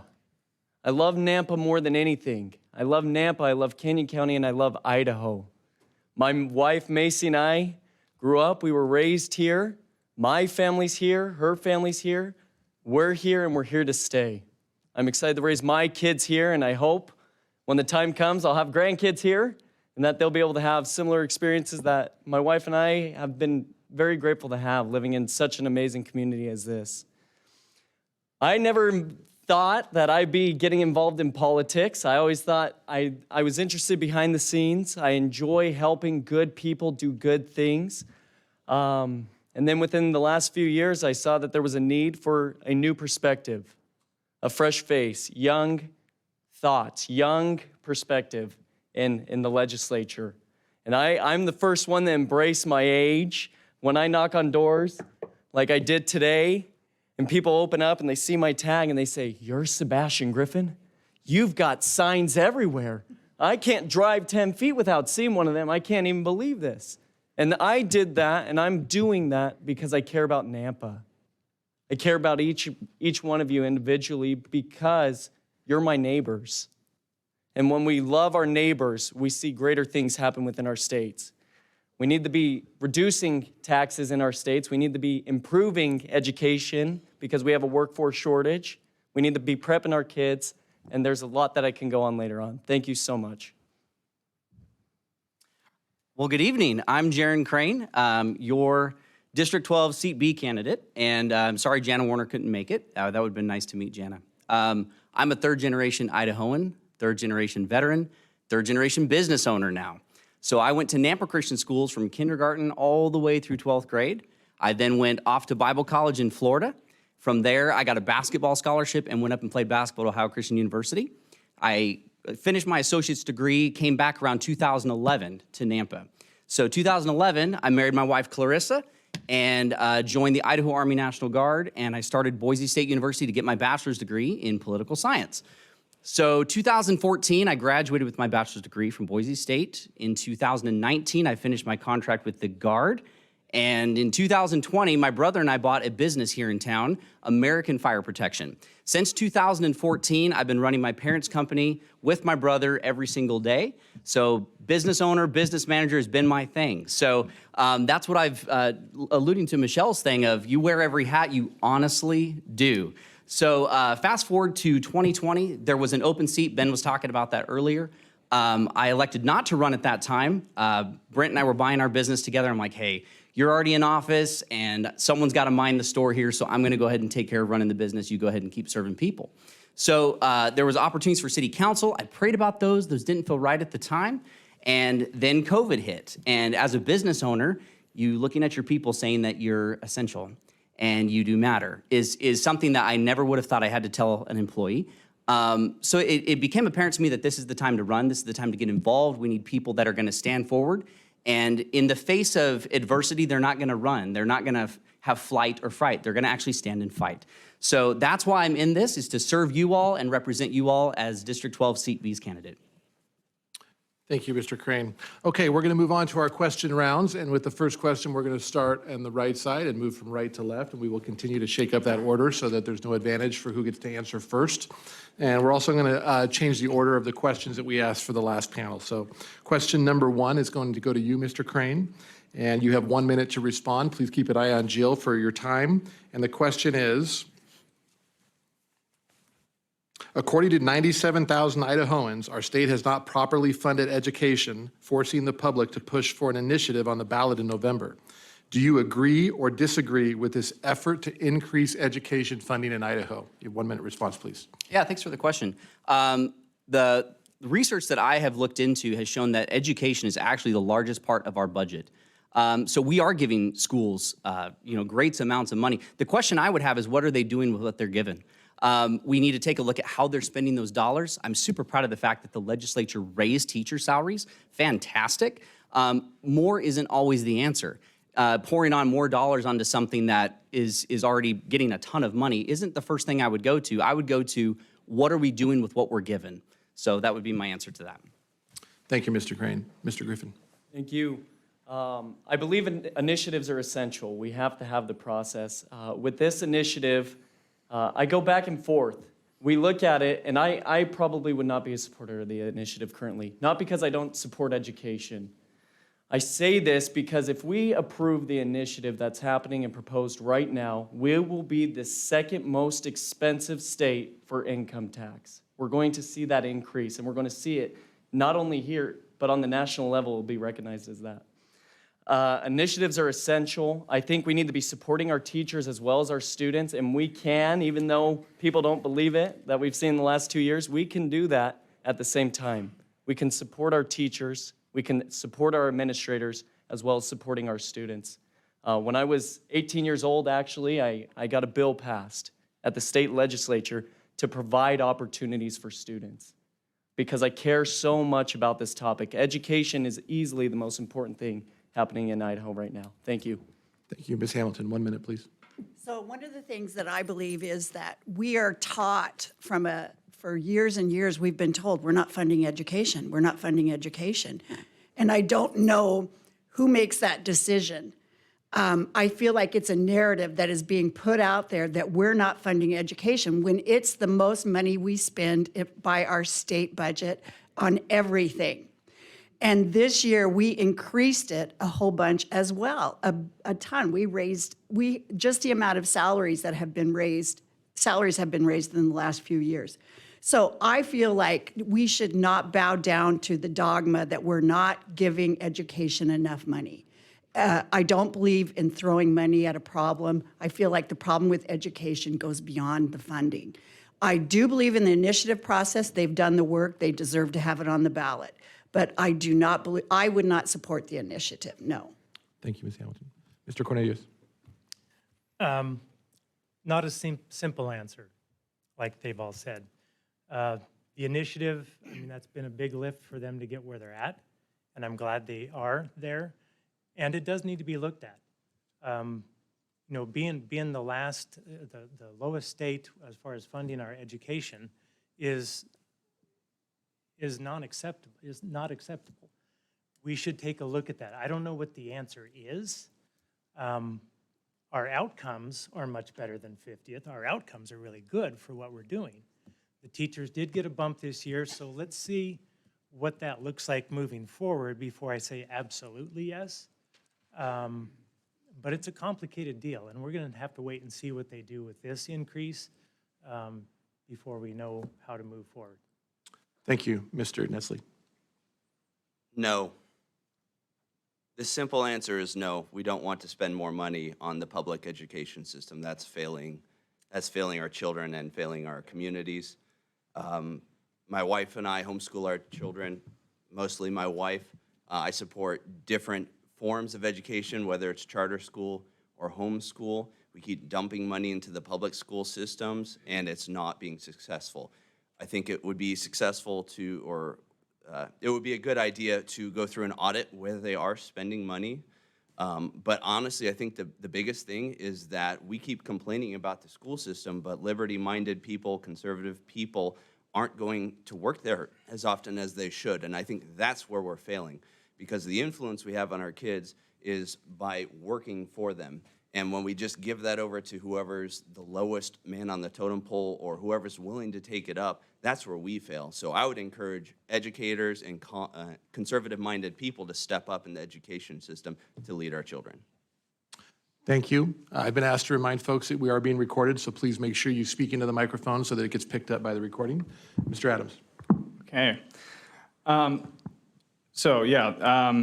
see. Let's talk about the initiatives. I also agree that the initiatives are very important. My first year in the legislature, I voted against some legislation that would have made the initiative process more restrictive, because that's your right, and it's enshrined in the Idaho State Constitution.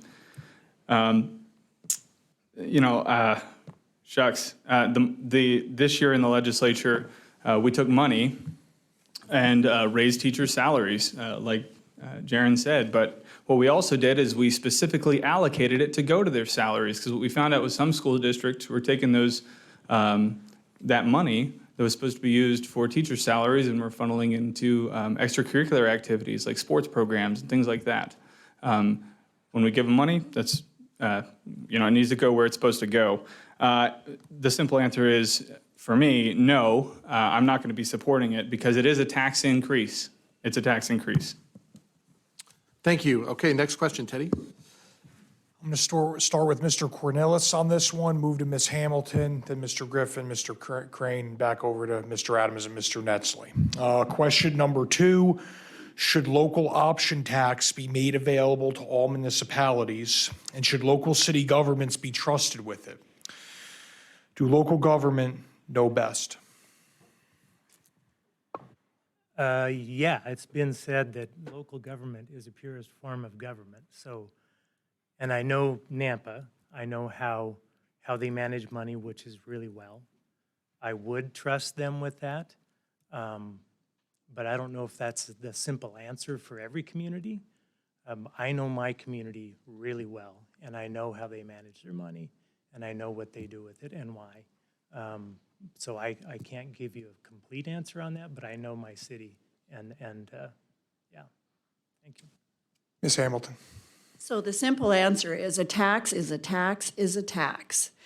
And all you're going to do is hurt the small businesses within your community.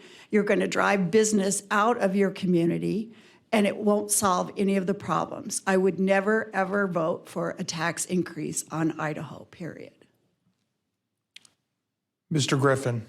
Thank you. And like Mr. Cornilles said, right in Nampa, we're blessed. We're blessed with a great city council right now. They're fiscally conservative. And I trust them to govern how they're governing. I believe another tax increase is just another burden that we're putting on Nampa citizens. And I wouldn't support the optional tax, because when we are supporting additional taxes, we're burdening Nampa taxpayers and Idaho taxpayers time and time again. There's other options that we could look into, like impact fees, to be able to help support this. But taxing out Nampa citizens or Idaho citizens is not the option. And because it directly is added to sales tax, we'll see changing in spending habits. If one city like Nampa imposes an optional tax, we're going to see spending go to Caldwell or to Ontario, where there is no sales tax. And we want to keep Nampa-earned Nampa dollars in Nampa and in Idaho. Yeah, I echo what Sebastian just said. I love the mayor. I love the city council here. They do a fantastic job running the city. But taxes are taxes, and I'm a cut taxes kind of guy. So no, it's simple for me. That would be a no. Mr. Adams? Yeah, 2 years ago when I ran for the legislature, I was the only candidate to come out outright and say, no, I do not support local option sales tax, because ultimately it's a tax increase, and I'm not going to support that. Mr. Netzley. Yeah, I mean, we're talking taxes. Just feels like you're beating a dead horse here. I mean, we're all a bunch of conservatives. We all claim to be low tax and pro-freedom. That's what I'll be. No, simply no taxes. Okay, thank you. We're going to move on to our third question. And where are we, Teddy? Why don't we go backwards here? We'll start with you, Mr. Netzley, and go that way, ending with Mr. Cornelius. So the question is, we've been talking a lot about taxes, and nobody wants to see them raised, but they do pay for things that solve problems in our communities. So with that, the question is, what is your solution or solutions to high property taxes facing homeowners in Idaho? Mr. Netzley. Yeah, I mean, so simply put, I believe in an income tax. No, not an income. I believe in a sales tax. I apologize. No income tax, no property taxes. I think you should be taxed on the money that you spend. And I mean, if you go to buy a house and every year you have to worry about paying your property taxes on it, I would say abolish it. Practically, I would work with the other members in the Senate to do that, but I think we should be sales tax only. Thank you, Mr. Adams. Yeah, so the property tax issue, I also sit on the House Rev and Tax Committee and have dealt with this issue a lot. I supported Representative Skaug's legislation 2 years ago and worked diligently with other members of the legislature to try and fix the problems of the bill that was passed. There was a proposed bill this year that never got out of committee that would eliminate primary residence property tax in lieu of a 2% increase in your sales tax. And I said, I like half of that. So I figured out how much it would cost. It would cost about $717 million to eliminate primary residence property tax. That's what I want to focus on. I want to focus on how we can take government growth, what would be government growth, and turn it into tax cuts. I think that's very important that we use the growth of the state, that we use where we're at as a state to push that money back to you through tax cuts. Thank you, Senator Adams. We're going to move to Mr. Crane. Yeah, so I only have a minute to answer, so I'll make it as quick as I can. I was door knocking a few weeks ago, and I was approached by a guy, and he said, hey, I would like to talk to you really quick. I'm from California, and I'm like, oh, great. You know, where's this going to go? And he said, no, if we got one thing right, it was Prop 13. And I said, really, what's that? So he told me a little bit about it, and I looked into it a little bit.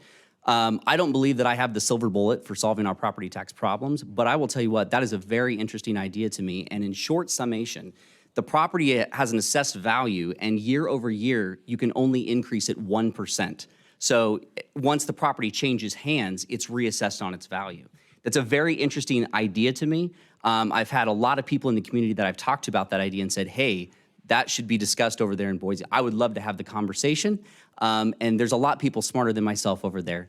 But I would like to have a conversation about that idea and see if it is something that would work for Idaho.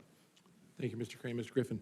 I'm grateful for this question because, like Jaron, I've been out knocking, and it's easily the #1 issue that people bring up. I've had the privilege to get to know and visit with monthly our assessor, and our assessor is the one who assesses our home values and taxable property values. We need to reestablish indexing. Right now, the homeowner's exemption is $125,000. With inflation, within the last year, I don't know, this surprised me, but I visited with him and he said this year alone, we're seeing 45 to 50% increase on home or property values. If we had indexing currently available, it would then bring it up to $175,000 to $200,000 of a property tax exemption rather than the $125,000 currently. We need to reestablish indexing because it helps attack this issue head on. Thank you, Ms. Hamilton. We absolutely need to return to the homeowner's exemption indexing. I believe that's one of the main things that we can do to help, but we also need to figure out a program to help our seniors. Something where people are not priced out of their home that they've lived in all their life. We need to look out for those people. That's very, very important. I don't believe property taxes is a one solution problem. I believe it's a multi-pronged problem, and we need to face it from several different positions. But most of all, we need to start with the indexing. That needs to be returned right away. But of course, all property taxes are budget-based. So that is one of the things we have to return. We have to look at budgets. We have to look at all those kind of things. It's not a one-step issue. Thank you, Mr. Cornilles. Yeah, I think indexing is the answer, getting back to that we had 6 years ago. Property taxes, again, is the #1 thing people comment when you're knocking on their door. If you ask them, 9 out of 10 times it'll be property taxes. And so we have to do something immediately. So if getting back to indexing is a big issue, a big lift right away, we can just raise it again. We can just raise it from the 125 that it was increased to last year to something higher, just to help something immediately, because people are saying we need relief now. I talked to a 71-year-old woman the other day who said, my home is paid for. She lives in a really nice subdivision, nice place. She said, if we go through this again, I won't be able to stay here. And I've been hearing that over and over again. So we need to do something. Indexing, I think, is it. Okay, we're going to move on to our lightning round. This is the 2 questions I'm going to ask are one-word answers. Okay, one-word answers. So let's do it. I'm going to start out with Mr. Griffin. I'm going to move then to Ms. Hamilton, Mr. Cornilles, these 2 gentlemen, and Mr. Crane. Question number 1 in the lightning round. Who won the 2020 presidential election, Trump or Biden? Donald Trump. Trump. Donald Trump. Cheating. Oh. You said one word. Donald Trump. Trump. Okay. Question number 2 in the lightning round. I'm going to start with Mr. Crane, and then I'm going to swing it back around to Mr. Adams and this way. Do you support and believe in the mission of the Idaho Freedom Foundation? Sometimes. I'm going to say sometimes as well. Yes. I'm going to say no. Mostly because of... One word. Oh, okay, no. Yes. Sometimes. Thank you. Okay, we're going to add a few because we're a little ahead of schedule. So we're going to bring up the ones we talked about before. So let's see, we'll start, Adams. We're going to go Mr. Adams and just move straight across. The question is, would you support a constitutional amendment to add impact fees as an option to build schools in Idaho? I'm sorry, can you repeat that question one more time? Yeah. Would you support a constitutional amendment, because that's what Mr. Moyle pointed out in the last round, to add impact fees for schools as an option for new construction of schools in Idaho? Well, you know, as long as it can actually fund it. You have to crunch the numbers and actually make sure it's going to do it before you do something as big as change the Constitution. I think it's an interesting concept. We definitely need to make sure that we're funding those schools, but changing the Constitution is a big step, no matter what it is. Thank you. Mr. Netzley? Okay. Oh, did I? No, that's right. No, you're good. No, I'm good. I'm good. Yeah, you're next. Sorry. Yeah. Okay, can you repeat the question for Sure, me one absolutely. time? Again, would you support a constitutional amendment to add impact fees to build new schools in Idaho? No, again, I see fees as just a different way of saying a tax. I don't support raising taxes on people or fees on people. Again, I think we're looking to spend money on a education system that has failed our children and our state. Thank you. Quick answer in the lightning round. Oh, sorry. It's all right. Mr. Cornelius, same question to you. Can you state the question again? I think I've reworded it myself a few times. All right. Would you support a constitutional amendment to add building new schools as impact fees in Idaho? I can't give you a firm answer because from what I see, it'll only represent about 30% of the need. So going through a constitutional amendment is a big lift for 30%. So I think if the numbers can be reworked and if the constitutional lift is worth doing that, then yes. Thank you. Ms. Hamilton? Yes. Mr. Griffin? Absolutely. Mr. Yeah, Crane? I believe that growth should pay for growth. Beautiful. Okay. Thank you very much. Last lightning round question. We're just going to go backwards now, starting with you, Mr. Crane. Sure. The question is critical race theory being taught in Idaho schools? You know, it's an interesting question. I started out this campaign with not having much understanding of if it was or wasn't. So I started to sit down with different people that are more versed in education than I am. And they showed me some stuff that I was shocked to see. So I do believe that hate, lack of love for this country is being taught 100%. As far as the critical race theory, what I have also learned is that they're not using those terms anymore. They're changing some terminology. So I don't believe it's taught in every school district, but I do believe that there's things being taught to our kids today that definitely shouldn't be in schools and wasn't being taught even 10 and 15 years ago. Thank you. Yeah, sorry. That's right, Mr. Griffin. Sometimes I believe that, like he said, how do we define what critical race theory actually is? Can we put a fingerprint on it and say it's this? I think there's a lot of things that we're seeing within our schools that aren't American, aren't constitutionally taught, and we're taking away the focus from American history and what's true to what's not. And so that's why I would say sometimes and not in every school. Thank you. Ms. Hamilton? Yes, I believe it is. And whether you want to call it critical race theory, social justice, social emotional learning, all those things, I believe that it is being taught to our kids and it's inappropriate and we should do something about it. Thank you. Mr. Cornelius? I have not seen any evidence of it, but in the grade school and high school, but I am sure that it's being taught in some courses in college. And I'm not for that in any way. I think, like the others, that our history needs to be kept as our history and not erased. because of some ideology. Thank you very much. We're going to move on to our 1-minute closing statements.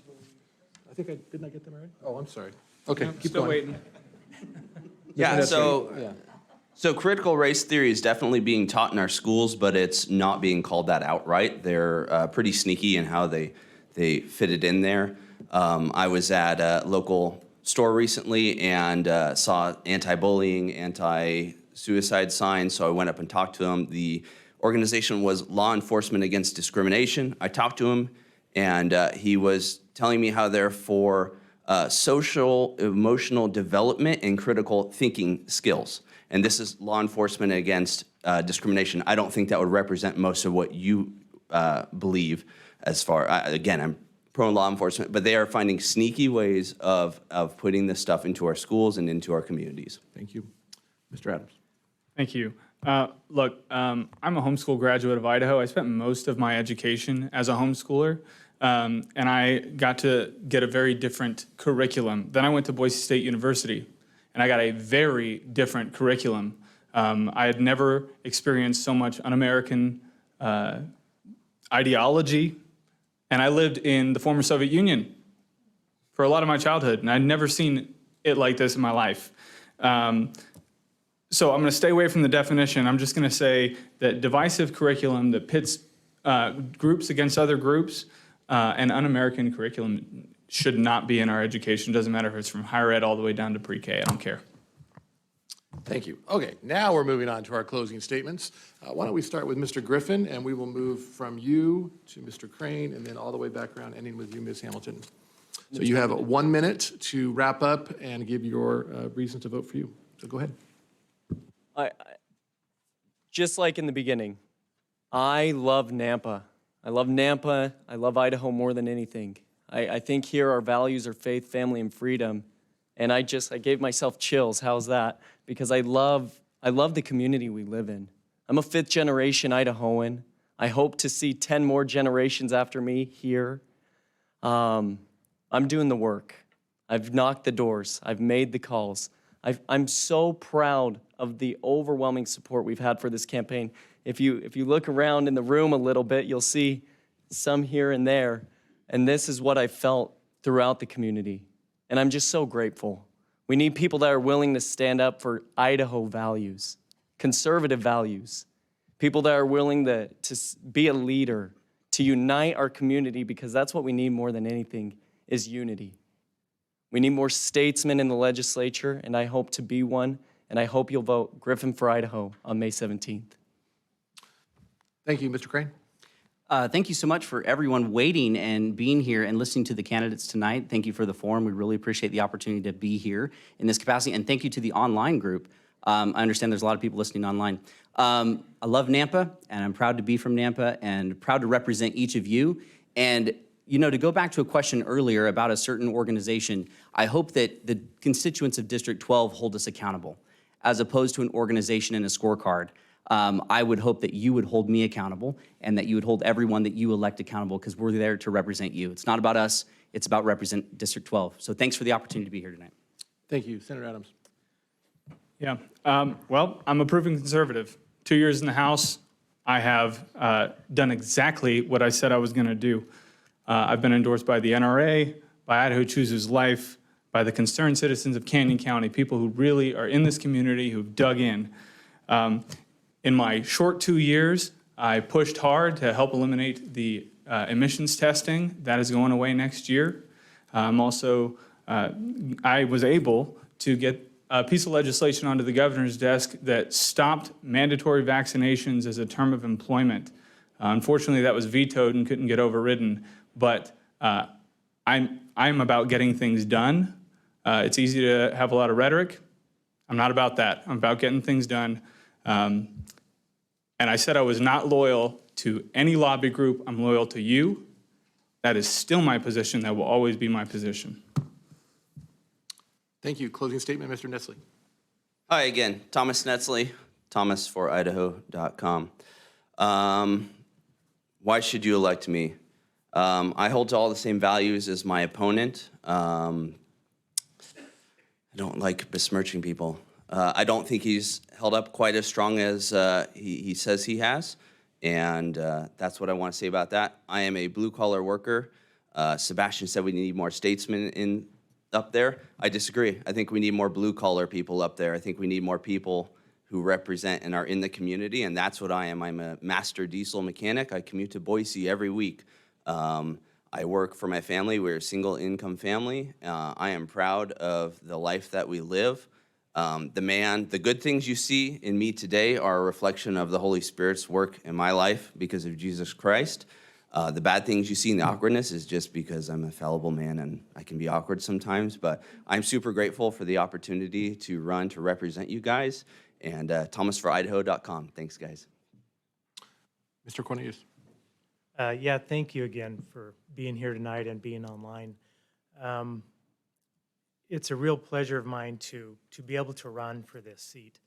I've lived here all my life, been deeply involved in the community. I do love Nampa. My whole family loves Nampa. We're engaged daily in the city of Nampa and its residents. I think when I go to Boise as your representative, I will take you with me in spirit because I know who you are. I grew up with you. My kids grew up with you. Your clients, your friends, your neighbors. I will take that to the State House and make darn sure that you're represented. I will keep our taxes down.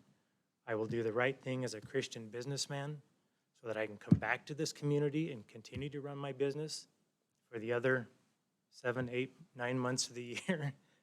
So vote for me coming up on the 17th, Cornilles for Idaho. Thank you. Ms. Hamilton? Right. Thank you again, everyone, for coming. You know, I have been in service to this community, to Canyon County, for most of my life. And the last few years, I have spent at the Capitol working with the legislature. I've been a Senate attaché for many years. And I know the players, I know the processes, I know all of it. And there will be no learning curve for me. I will be able to step in and do the job immediately. And I feel that my whole life has been in training to do this because I have the connections, I know the people, I know the community, and I am able to put in the hard work because of that. So I would encourage all of you to go to my website, hamiltonforidaho.com, read a little bit more about me, and I would appreciate your vote on May 17th. Thank you all very much for being here. Let's give all of the candidates from District 12 a round of applause.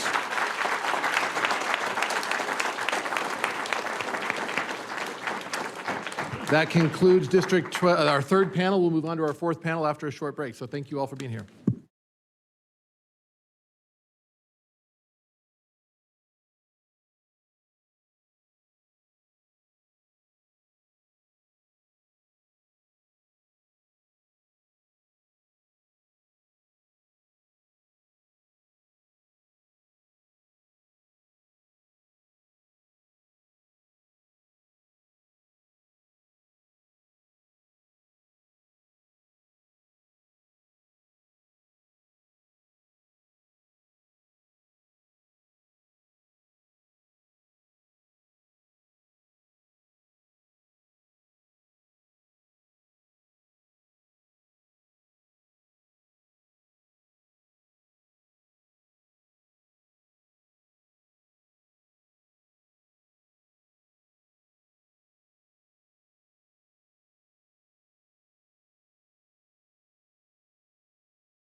Started.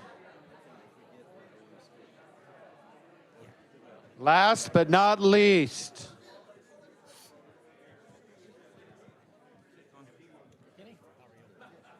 Okay, out of respect for the next slate, if everybody will take their seats, please, I would appreciate it.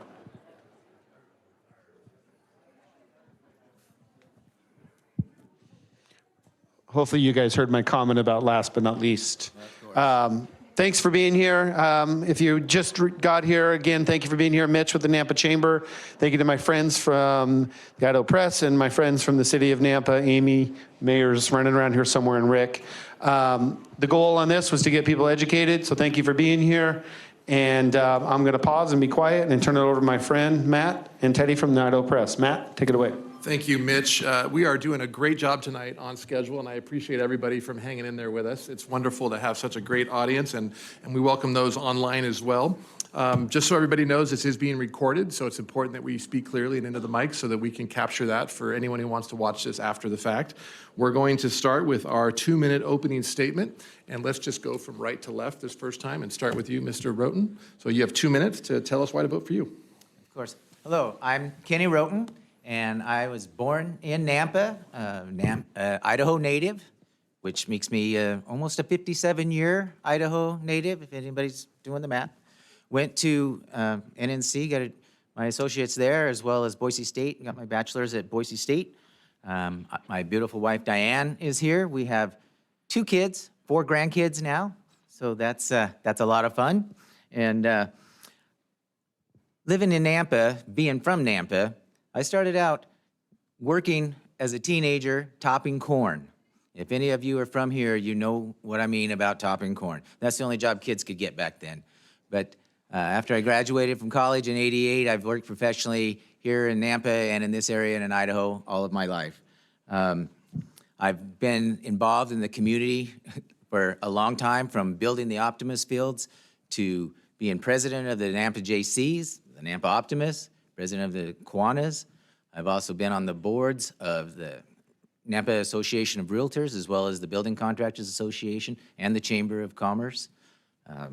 I've also, currently, I chair the Venue Management Commission advisory for the city of Nampa. And I've done a lot. I'm still involved on a almost daily basis as far as the things that I'm doing in the community, whether it's involved with the chamber or through work. I'm still working every day as well. We all know the issues, and it should almost not have to be said, but I will say it. I'm pro-gun, pro-life. I support education in Idaho, of course. I support the Blue, as well as all of our first responders, EMS, and all of them, as well as I hope to lower taxes and keep money in citizens' pockets. Thank you. Thank you, Mr. Roten. Mr. Hunt? Roger Hunt. I have lived here in Nampa for 25 years. I've been married to my first wife for 50 years this coming August, and will remain married to her.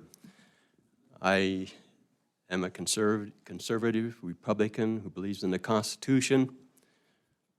I believe in the Declaration of Independence and the rights that God gave us, and that He inspired wise men to establish a Constitution to protect the rights that God gave us when we were born. I retired about 12 years ago from Gray Bar Electric, which is a Fortune 500 company, after 30 years. And since then, I've been doing property inspections for mortgage companies. I have been active in my church for 50 years, serving as a bishop for 5.5 years to a ward of almost 400 people. I have a BA in political science from Brigham Young University. I'm not an incumbent, therefore I'm qualified to run. I love Idaho. It's got some values that I want to preserve for my children and grandchildren. Thank you for your time. Thank you, Mr. Hunt. Those are our candidates for District 13, House Seat B. Tara Barling was unable to attend tonight. House Seat A is unopposed. We're not holding a forum for that this evening. That will be part of the general election. So let's move on to the Senate candidates and start with Mr. Lenney. 2-minute opening statement, please. Is there a clock somewhere that I can see? Yeah, Jill right here Oh, will be perfect. holding you up, a 10-second warning and a hard stop. I'm keeping my eye on Jill. So my name is Brian Lenney. I'm running for State Senate in District 13, which is why I'm sitting here. I have been married to that woman over there for 18 years. We have 4 children. Wasn't born in Idaho, but I've lived in Idaho longer than where I was born, in the state we shall not speak of. Yeah, I've been in Idaho for 12 years now. Bachelor's degree in political science. I went down and got my master's degree from Biola University in theology. And for about the past 8-9 years, I've been working as a marketing consultant. So work from home, have different clients, help them build their businesses. So that's a little bit about me, kind of the basic stuff. I'm running because since, generally speaking, I know we'll get into some other stuff, but since 2020, we've seen the absolute destruction of the moral confidence that we, the people, have in our elected leaders. I've watched things happen in a Republican state that I thought could never happen, and I realized, Idaho's great and I love it, but it's not really the conservative utopia I thought it was. So it's just time for new leadership. It's time to clean house. When we have Republicans acting and voting like Democrats, I think there's a problem. So that's why I threw my name in the hat, and that's me. Thank you, Mr. Lenney. Mr. Agenbroad. Thank you, Matt, and good evening, everyone. I'm Jeff Agenbroad. I'm the incumbent, sorry about that, senator from District 13. Thank you to the Chamber, to the Nampa City, and to Idaho Press for putting this on this evening. I've been blessed and honored to serve Nampa as your District 13 senator for the last 6 years. I'm a 5th-generation Nampa native and product of Nampa. My wife, Patricia, and I have been married for 36 years and raised both of our kids here in Nampa. Rather than bore you with a lot about me, let me talk about what we've done in the legislature in the last 6 years that I've been there. While serving the legislature, I'm pleased to have gained the confidence of the Senate to become chairman of the Finance Committee. While I've been in the office, we've accomplished many things important to Nampa and to Idaho. We've provided record income tax cuts, not just once, but twice. We're now the least regulated state in the nation after cutting our regulations by 1/3. We're now the most fiscal policy transparent state in the nation after installing Transparent Idaho. We increased our rainy day savings accounts to over $1 billion while paying off our debt. We're #1 in the nation for economic growth and improved our bond rating to AAA, the highest rating in the nation. But we're not done. We still have work to do, including addressing our property tax problem. We're also making significant investments in Idaho's future through tax relief, infrastructure investments, including roads, bridges, and broadband, as well as our education system. It is now time to hold those responsible for executing the plan accountable to delivering the desired results. While in office, I've also been a strong supporter of the first responders and Back the Blue. In recognition of my support, I'm honored to be the Idaho Chiefs of Police 2022 Legislator of the Year. I'm Jeff Agenbroad, and thank you for being here. Thank you very much. All right, we're going to move on to our first question. Teddy? Question number 1, I'm going to start with Mr. Agenbroad, move on to Mr. Lenney, followed by Mr. Hunt and Mr. Roten. Senator Agenbroad, what's your solution or solutions to high property taxes facing homeowners in our state? Thank you. That's a question on everyone's mind, including mine, and has been for more than 1 year, been multiple years, ever since we've been experiencing the rapid growth that we have. I think it starts with a bill that I co-sponsored that was actually developed by the concerned citizens along with the county and the city here in Nampa, and that was one that was referenced earlier that Representative Skaug introduced in the House. Again, I was a co-sponsor of that bill. Unfortunately, it was not heard, but I think that's a good foundation to start. What we really have to look at is, the problem is a tax shift, and what we really have to look at is a solution for all economies. Today, the tax shift is onto the residential because the commercial properties are not increasing in value at the rate the residential are. But I can remember back in 2007 when we all, residential, got a tax cut and the burden fell on the commercial. So we need to look for a solution that survives all economies. But I think that House bill is a good place to start. Mr. Lenney. Do I have 1 minute? Yes, sir. All right, I better hurry up. With the property taxes, I think the easiest solution is bumping up the exemption from, what is it now, 125, I think. I think we could bump that way up. I think it's tough to answer in 1 minute. There's a lot we could be doing for senior citizens. I think if you own your home, you shouldn't have to be paying for it for the rest of your life. I mean, in a perfect world, I think property taxes are immoral and we should get rid of them. I don't know if that's realistic, though, because I haven't really seen it happen. But I think the quick solution is bumping up the exemption, the homeowner's exemption, and doing something for seniors. Maybe that's by age or whatever that is. But there's a lot to be done there that hasn't been done yet. So, Mr. Hunt. I've lived in my house for the house I'm in now for about 15, maybe going on 20 years.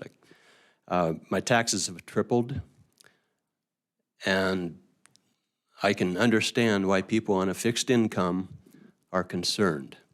The best solution and the most American solution is to eliminate the property tax.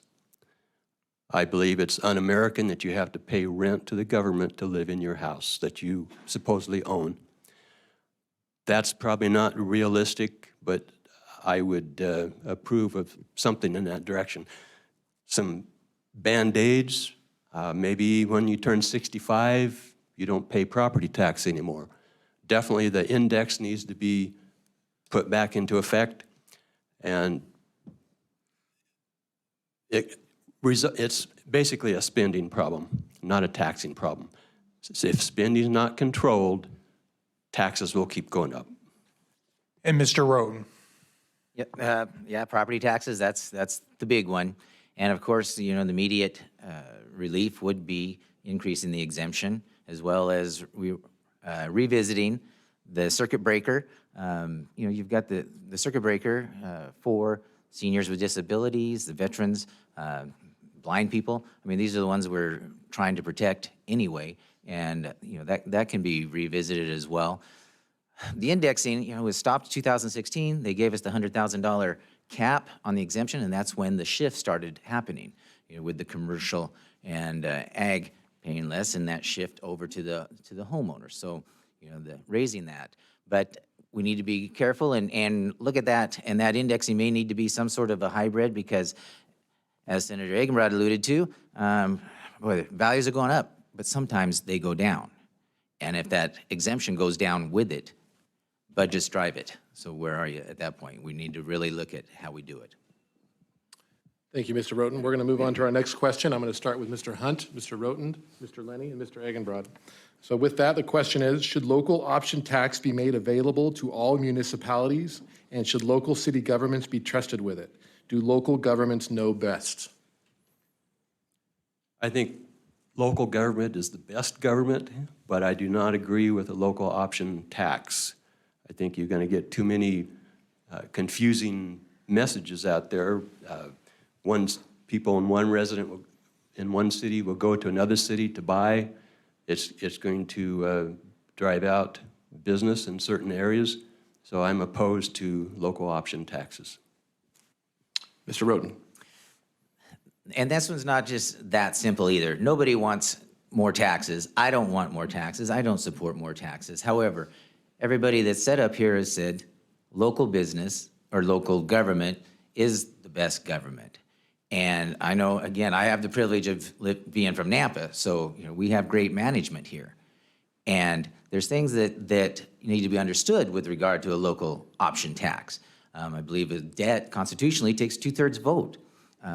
You know, and those are by the citizens. So if the mayor and the cities come to the state and say, we want this in our cities, and it's going to be transparent if done correctly, we're going to have a plan, and the people are going to vote for it, Are you going to tell me you're not trusting your local government and you're not trusting your local taxpayers to vote on something that they say that they may want? So it's not that simple. Thank you, Mr. Roten. Mr. Lenney. Could you restate the question? Sure. Should local option tax be made available to all municipalities, and should local city governments be trusted with it? Do local governments know best? Okay, I thought there was a second part I missed. No, I mean, I'm not for any new taxes. Do local governments know best? That's, sometimes yes, sometimes no. But no, I'm a conservative Republican. I believe in the state GOP platform, so no, I'm not for any new taxes. Thank you, Mr. Agenbroad. Thank you, Matt. Local option taxes are simply a tax shift. In Idaho, we have a pretty well-balanced three-legged stool with property tax, income tax, and sales tax. So I think we have to be really thoughtful, and it's going to depend upon each community. Today, we do have local option taxes in Idaho in some of our resort communities, and it can work. But that doesn't mean it can work in every community. What I would like to see is the people that have an interest in the local option tax, the local municipalities, put together the plan, but not a plan that increases tax, but shifts the tax. So in the places that it does work, we have the local option tax that actually helps reduce the burden on property tax. And if that's the case, that could be a solution. But I think the solution has to come from the local government and the people that be using it. At the state level, we need to have the sideboards to make sure that it is not a tax increase. Thank you, Senator. Next question. Question number 3, I'm going to start with Mr. Lenney, move on to Mr. Agenbroad, and then on to Mr. Roten and Mr. Hunt. According to 97,000 Idahoans, our state has not properly funded education, forcing the public to push for an initiative on the ballot in November. Do you agree or disagree with this effort to increase education funding in our state? Mr. Lenney. No, I don't. I don't think money can buy better schools. I don't think money can buy a better state. I don't think throwing money at a problem incessantly is going to fix that problem. There are systemic, inherent issues with our public schools and our public school system. And just throwing money at them is not going to fix it. So no, I don't support it at all. I think we should actually maybe pull some of that funding back because there's a lot going on in the classrooms with indoctrination of kids and students, and to throw more money at that is weird. I think it's odd that some superintendents are making more than our governor. That's kind of interesting. We're just feeding this beast of a system where we should be funding students and parents and families. Mr. Agenbroad. Thank you. There has been rankings that we are last in the nation as far as funding our public schools.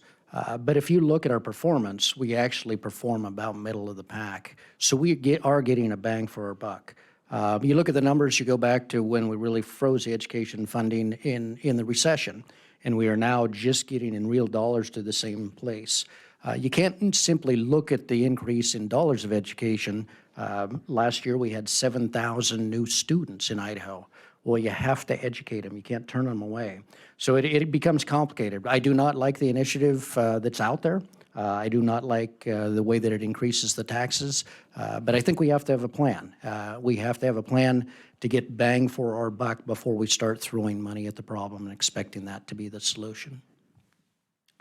Thank you. Mr. Roten, you're up. Yeah, and once again, they certainly have the right and to pursue an initiative, and I think they've done a good job as far as getting 97,000 votes to do so. But when you read through it, it's funded by taxes. It increases taxes, and there's no trick to that. I think our governor and our legislatures in the session, they really showed that Idaho is supporting our public education. I think it was a 12.5% raise, year over year, and the money that they were sending, especially to K-12, K through 12. I don't think we need the initiative as far as that goes. I wouldn't support it. Mr. Hunt. I do not support that initiative.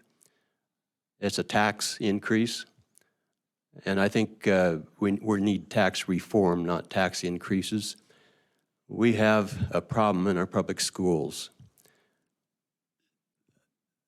A few years ago, when I was on the Napa School Board, which I forgot to mention, 50 years ago or whatever, at that time, about 30% of the classroom time was spent on things besides education, besides reading, writing, and arithmetic. I've been told it's even higher now that non-educational stuff is being covered in the classroom. Our kids are being indoctrinated with left-wing propaganda, Marxist doctrine, critical race theory.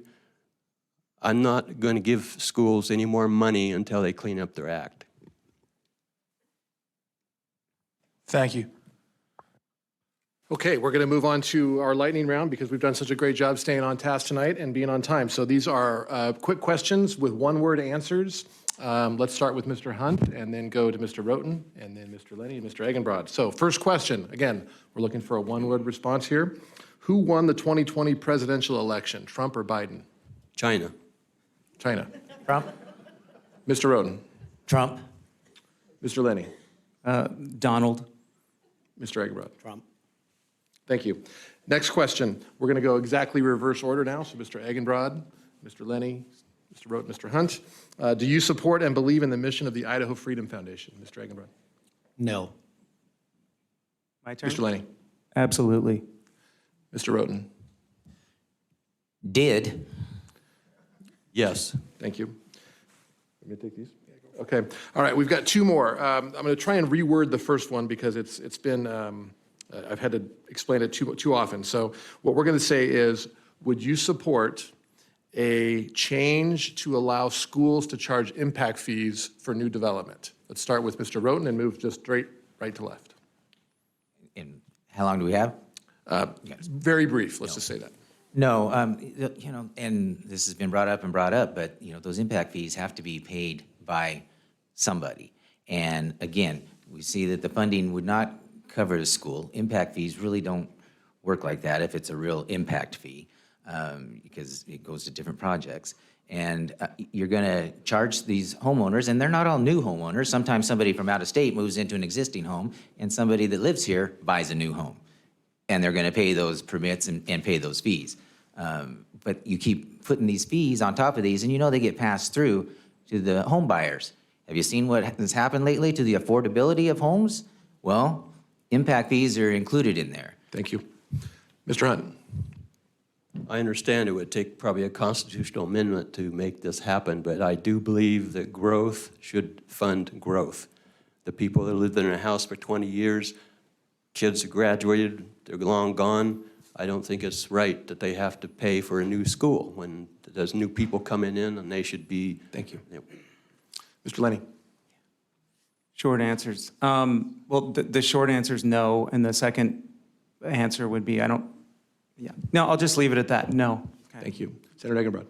I think it starts with we got to control the expense and then determine how best to pay for it. I think we should look at impact fees, but as Mr. Hunt alluded to, I mean, that's a bigger question than simply a law. I mean, that's a constitutional amendment. But I think we need to, growth needs to pay for itself, and we need to be creative in making sure growth does pay for itself. Thank you, Mr. Agenbroad. I'm going to stay with you. Quick answer, is critical race theory, CRT, being taught in Idaho schools?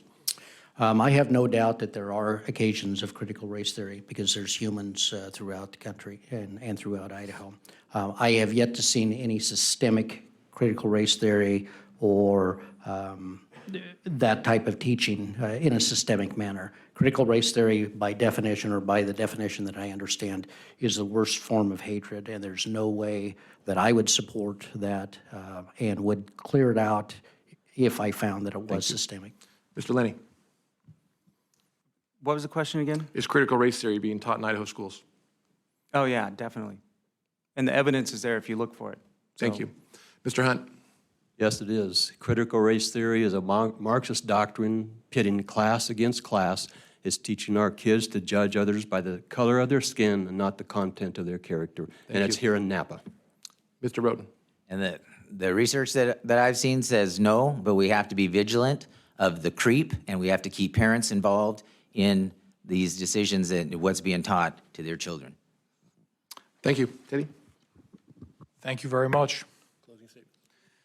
We have minute closing statements for each person. Mr. Agenbroad, we'll start with you and go left to right. Thank you, and again, thank you to the Idaho Press, the Nampa Chamber of Commerce, and the City of Nampa for hosting this event this evening. As a lifelong Republican, I'm pro-First and Second Amendments, as well as pro-life. I back the blue and all first responders. My focus continues to be on the economy, our infrastructure, and education. We need all three to succeed. If elected, I will continue to serve the community by upholding my constitutional oath, my pledge to the Republican Party, and most importantly, my pledge to you, the citizens of Nampa and the state of Idaho, to always do my best to represent you. If you have any questions about me, my positions, my votes, please reach out to me by phone, email, or through my website at agenbroadforsenate.com. It's important that you have all the facts that you need to make an informed decision. I'm Jeff Agenbroad, and I'd like to thank you for your support. With your support, I look forward to continue to represent you and our shared Idaho values as your District 13 Senator. Thank you. Mr. Lenney? So, I got in this race because, like I said earlier, I believe Idaho's in trouble. We've seen an uptick in the consolidation of power by our elected officials from the governor's office all the way down. We've seen them messing with our kids. We've seen them messing with our medical decisions. We've seen them messing with our money. And enough is enough. It needs to stop. Like I said earlier, it's similar to my opening statement. When you have Republicans, elected Republicans, who don't abide by the state GOP platform, it's a big problem. It's a big problem. So that's why I'm running. And, it's not just me. I'm endorsed by several groups, including some people in this room. So I got my 10-second thing, but, votelenney.com. All right. Mr. Hunt? I believe in smaller government, cut spending, cut taxes. I believe in personal liberty. Parents should have some rights in regards to what their children are taught in schools. I'm a strong believer and practitioner of the Second Amendment and the First Amendment, otherwise I wouldn't be here. I believe in protecting the unborn.